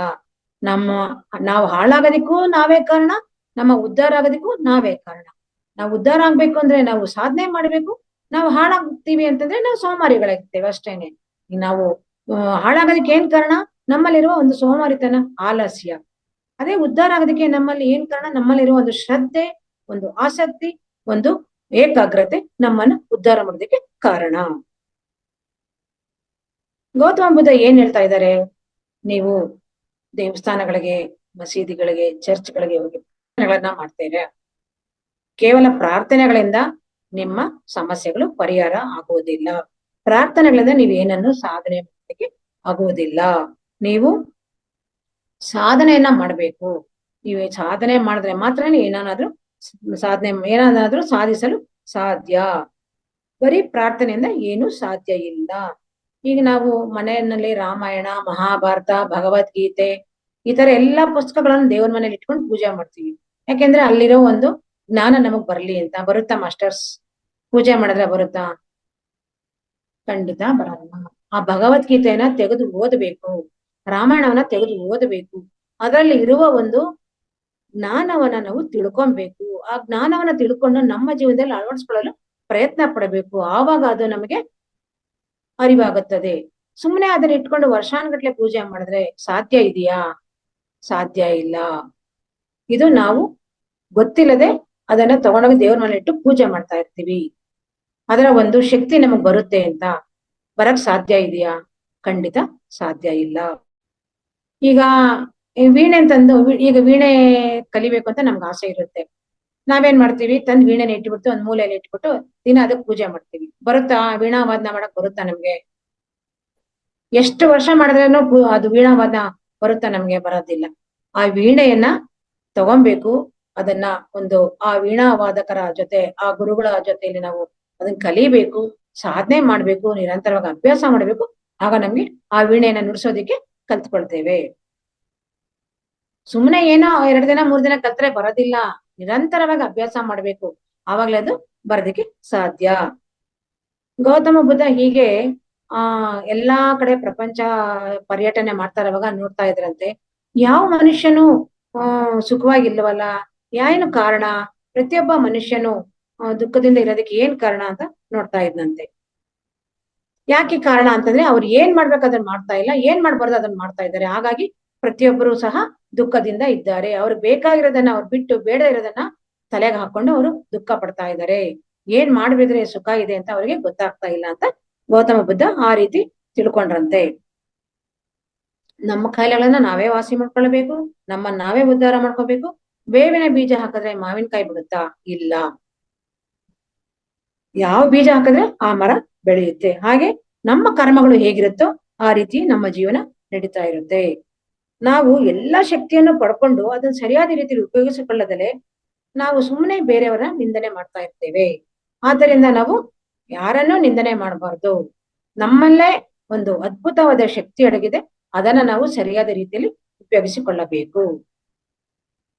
ಭಿಕ್ಷೆ ಬೇಡಿ ತಿಂದ್ರೆ ಅದು ಒಂದು ನಮ್ಮ ಆತ್ಮಕ್ಕೆ ನಾವು ಒಂದು ಅಗೌರವ ಸೂಚಿಸೋ ಹಾಗೆ. ನಾವು ಯಾವಾಗ್ಲೂ ದುಡಿದು ಧೈರ್ಯವಾಗಿ ಚೆನ್ನಾಗಿ ಬದುಕಿ ತಿನ್ನಬೇಕು.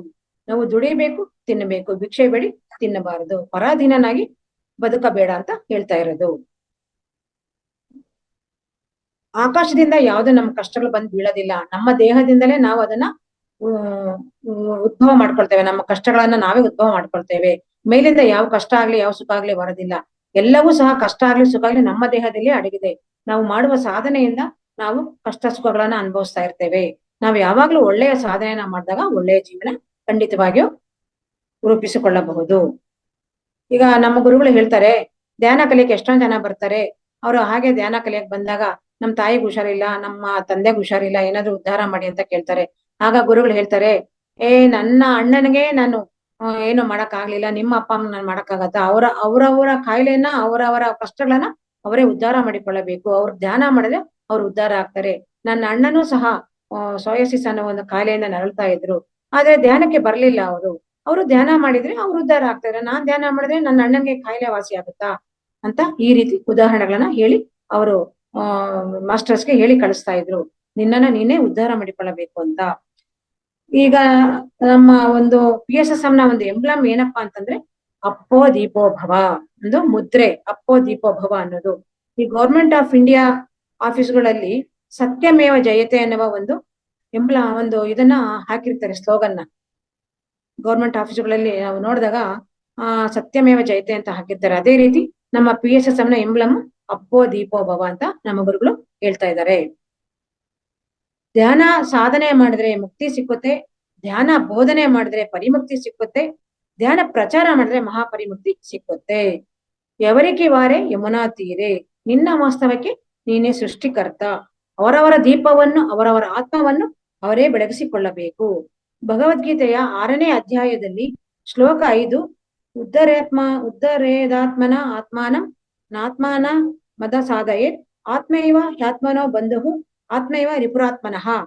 ಅಂದ್ರೆ ನಿನ್ನ ಮನಸ್ಸಿನ ಶಕ್ತಿಯ ಮೂಲಕ ನಿಮ್ಮನ್ನು ನೀವು ಉದ್ಧರಿಸಿಕೊಳ್ಳಿ ಮತ್ತು ನಿಮ್ಮನ್ನು ನೀವು ಕೆಳಕ್ಕೆ ಇಳಿಸಿಕೊಳ್ಳಬೇಡಿ. ಅಂದ್ರೆ ನಿಮ್ಮನ್ನು ನೀವು ಕೀಳರಿಮೆ ದೃಷ್ಟಿಯಿಂದ ನೋಡಿಕೊಳ್ಳಬೇಡಿ. ನಿಮ್ಮ ಆತ್ಮವನ್ನ ನೀವು ಉದ್ಧಾರ ಮಾಡಿಕೊಳ್ಳಿ. ಯಾವುದೇ ಸಂದರ್ಭದಲ್ಲಿಯೂ ಸಹ ನಿಮ್ಮ ಆತ್ಮವನ್ನ ನೀವು ಕೀಳಾಗಿ ನೋಡಬೇಡಿ, ನಿಮ್ಮನ್ನು ಸಹ ನೀವು ಕೀಳಾಗಿ ನೋಡಿಕೊಳ್ಳಬೇಡಿ. ನಿಮ್ಮಲ್ಲಿ ಎಲ್ಲ ಶಕ್ತಿಯೂ ಅಡಗಿದೆ. ನಿಮ್ಮನ್ನು ನೀವು ಉದ್ಧಾರ ಮಾಡಿಕೊಳ್ಳುವಂತಹ ಅದ್ಭುತವಾದ ಒಂದು ಶಕ್ತಿ ಚೈತನ್ಯ ನಿಮ್ಮಲ್ಲಿ ಅಡಗಿದೆ. ಅದನ್ನ ನೀವು ಸರಿಯಾದ ಮಾರ್ಗದಲ್ಲಿ ಉಪಯೋಗಿಸಿಕೊಂಡಾಗ ನಿಮ್ಮನ್ನು ನೀವು ಖಂಡಿತವಾಗಿ ಉದ್ಧಾರ ಮಾಡಿಕೊಳ್ಳುತ್ತೀರಾ ಎನ್ನುವ ಒಂದು ಸಂದೇಶವನ್ನು ಕೃಷ್ಣ ಪರಮಾತ್ಮ ಭಗವದ್ಗೀತೆಯಲ್ಲಿ ಹೇಳಿರ್ತಾರೆ. ನಮ್ಮ ಗುರುಗಳು ಇದನ್ನ ನಮಗೆ ಅವರ ಒಂದು ಸತ್ಸಂಗ ಕಾರ್ಯಕ್ರಮಗಳಲ್ಲಿ ಸಹ ನಮ್ಗೆ ನಿಮ್ಮನ್ನೇ ಉದ್ಧಾರ ಮಾಡಿಕೊಳ್ಳಿ ಅಂತ ಹೇಳ್ತಾ ಇರ್ತಾರೆ. ಅದೇ ರೀತಿ ಗೌತಮ ಬುದ್ಧ ಸಹ ಪಾಲಿ ಭಾಷೆಯಲ್ಲಿ ಅಪ್ಪೋ ದೀಪೋಭವ ಅಂತ ಹೇಳಿದ್ದಾರೆ. ಇದೆಲ್ಲವನ್ನು ನಾವು ವೀಕ್ಷಿಸಿದಾಗ ಎಲ್ಲವೂ ನಮ್ಮಲ್ಲೇ ಅಡಗಿದೆ. ನಮ್ಮನ್ನು ನಾವೇ ಉದ್ಧಾರ ಮಾಡಿಕೊಳ್ಳಬೇಕು. ಬೇರೆ ಯಾರು ಬಂದು ನಮ್ಮನ್ನು ಉದ್ಧಾರ ಮಾಡುವುದಿಲ್ಲ. ನಮ್ಮಲ್ಲಿರುವ ಒಂದು ಶಕ್ತಿಯನ್ನ ನಾವು ಹೊರಗಡೆ ಅದನ್ನ ತರದಿಕ್ಕೆ ನಾವು ಒಂದು ಮಾರ್ಗವನ್ನ ಕಂಡು ಹಿಡ್ಕೊಳ್ಳಬೇಕು. ಆ ಮಾರ್ಗ ಯಾವ್ದಪ್ಪ ಅಂದ್ರೆ ಅದೇ ಒಂದು ಆನಾಪಾನಸತಿ ಧ್ಯಾನ. ಈ ಆನಾಪಾನಸತಿ ಧ್ಯಾನವನ್ನು ಮಾಡಿದಾಗ ಖಂಡಿತವಾಗಿ ನಮ್ಮನ್ನು ನಾವು ಉದ್ಧಾರ ಮಾಡಿಕೊಳ್ಳುತ್ತೇವೆ ಮಾಸ್ಟರ್ಸ್. ಇಷ್ಟು ಹೊತ್ತು ನನಗೆ ಈ ಒಂದು ಸತ್ಸಂಗ ಕಾರ್ಯಕ್ರಮವನ್ನು ಮಾಡಲು ಅವಕಾಶ ನೀಡಿಕೊಟ್ಟಂತಹ ಮಹಾವತಾರ್ ಫೌಂಡೇಶನ್ ತಂಡದಲ್ಲಿರುವ ಎಲ್ಲರಿಗೂ ಸಹ ನಾನು ಪೂರ್ವಕವಾದ ಧನ್ಯವಾದಗಳನ್ನ ಸಲ್ಲಿಸುತ್ತೇನೆ. ಹಾಗೂ ನನಗೆ ತಿಳಿದಿರುವ ಒಂದು ಜ್ಞಾನದಲ್ಲಿ ನಮ್ಮ ಗುರುಗಳ ಒಂದು ವಿಡಿಯೋವನ್ನು ಆಧಾರವಾಗಿಟ್ಟುಕೊಂಡು ಅವರು ಹೇಳಿರುವ ಒಂದು ವಾಕ್ಯಗಳನ್ನು ನಾನು ನನ್ನ ಒಂದು ಜ್ಞಾನದ ನನ್ನ ಒಂದು ಬುದ್ಧಿಮಟ್ಟದಲ್ಲಿ ಅರ್ಥ ಮಾಡಿಕೊಂಡು ನಿಮ್ಮ ಮುಂದೆ ಪ್ರಸ್ತುತಪಡಿಸಿರ್ತೇನೆ. ಏನಾದರೂ ತಪ್ಪುಗಳಿದ್ದರೆ ದಯವಿಟ್ಟು ಕ್ಷಮೆ ಇರಲಿ. Thank you masters. Thank you. ಮತ್ತೆ ಇನ್ನೊಂದು ಹೇಳಕ್ ಇಷ್ಟಪಡ್ತೇನೆ.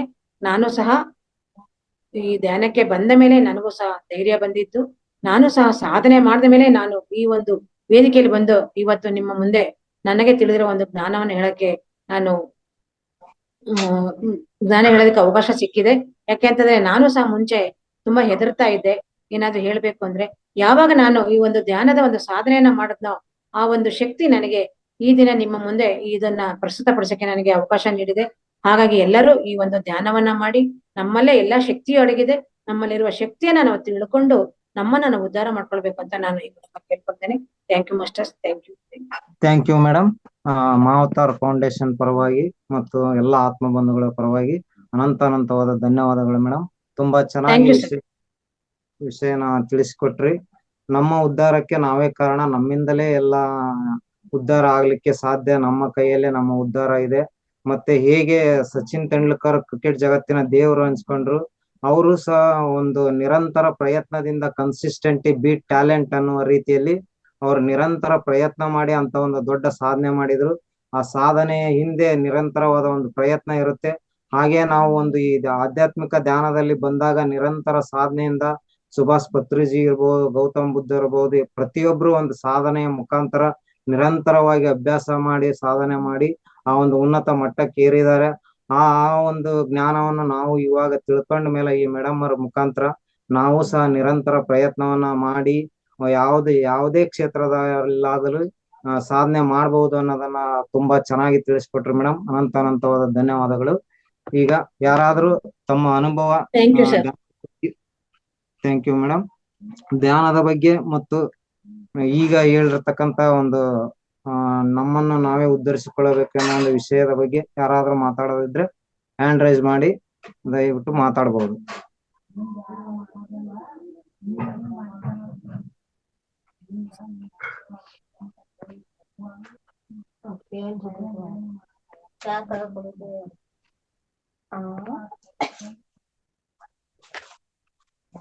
ಓಕೆ, ಮಾತಾಡಿ. ಅನ್ಮ್ಯೂಟ್ ಮಾಡಿದೆ ಎಲ್ರಿಗೆ ಆಪ್ಷನ್.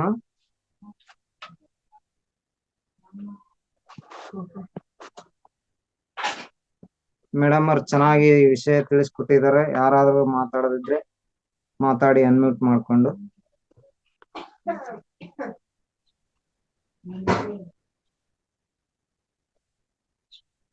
ನಮಸ್ತೆ ಮೇಡಮ್.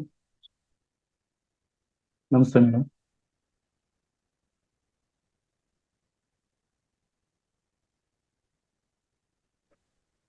ನಮಸ್ತೆ ಮೇಡಮ್. ಮಾತಾಡಿ ಸರ್, ಕೇಳುತ್ತೆ. ನಮಸ್ತೆ ಮೇಡಮ್. ತುಂಬಾ ಚೆನ್ನಾಗಿ ಹೇಳ್ಕೊಟ್ಟಿದ್ದೀರಿ ಮೇಡಮ್. ನಮ್ಮನ್ನು ನಾವೇ ಉದ್ಧರಿಸಿಕೊಳ್ಳಬೇಕು, ಅಪ್ಪೋ ದೀಪೋಭವ, ಇವರಿಗೆ ವಾರಿ ಯಮನೆತ್ತಿದೆ ಅಂತ ತುಂಬಾ ಎಕ್ಸಾಂಪಲ್ಸ್ ಕೊಟ್ಟು ತುಂಬಾ ಚೆನ್ನಾಗಿ ಹೇಳ್ಕೊಟ್ಟಿದ್ದೀರಿ. ಭಗವದ್ಗೀತೆಯಲ್ಲಿ ಕೂಡ ಶ್ರೀಕೃಷ್ಣ ಪರಮಾತ್ಮನು ನಿನ್ನನ್ನು ನೀನೇ ಉದ್ಧಾರ ಮಾಡಿಕೊಳ್ಬೇಕು ಅನ್ನೋದ್ರ ಬಗ್ಗೆ ಹೇಳಿದಿರಿ. ಅದೇ ರೀತಿ ನಾವು ದೇವಸ್ಥಾನಗಳಿಗೆ ಹೋಗ್ತೀವಿ, ಆ ದೇವ್ರಿಗೆ ಪೂಜೆ ಮಾಡೋದ್ರಿಂದ ಆಗ್ಲಿ ಏನು ನಮ್ಗೆ ಸಿಗೋದಿಲ್ಲ. ನಾವು ಅವ್ರ ಗುಣಗಳನ್ನ ನಾವು ಅನುಸರಿಸಿದಾಗ ನಮಗೆ ಅದರಿಂದ ಒಳ್ಳೇದಾಗುತ್ತೆ ಅನ್ನೋದ್ರ ಬಗ್ಗೆ ಸಹ ತುಂಬಾ ಚೆನ್ನಾಗಿ ಹೇಳಿದಿರಿ. ತುಂಬಾ ಚೆನ್ನಾಗಿ ಹೇಳ್ಕೊಟ್ಟಿದ್ರಿ ಮೇಡಮ್. Thank you sir. ತುಂಬಾ ಧನ್ಯವಾದಗಳು. Thank you sir. ಓಕೆ. ಮತ್ತೆ ಬೇರೆ ಯಾರಿದ್ರು ಅವರ ಅನುಭವಗಳನ್ನ ಹಂಚ್ಕೊಳ್ಬಹುದು, ನಿಮ್ಮ ಅನುಭವಗಳನ್ನ.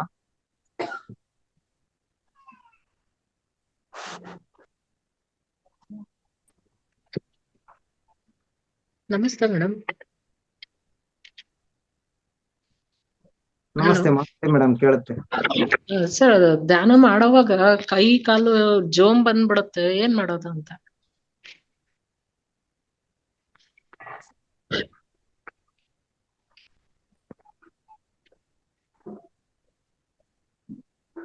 ಮೇಡಮ್ ಕೇಳಿಸ್ತಾ ಇದೆ ಸರ್.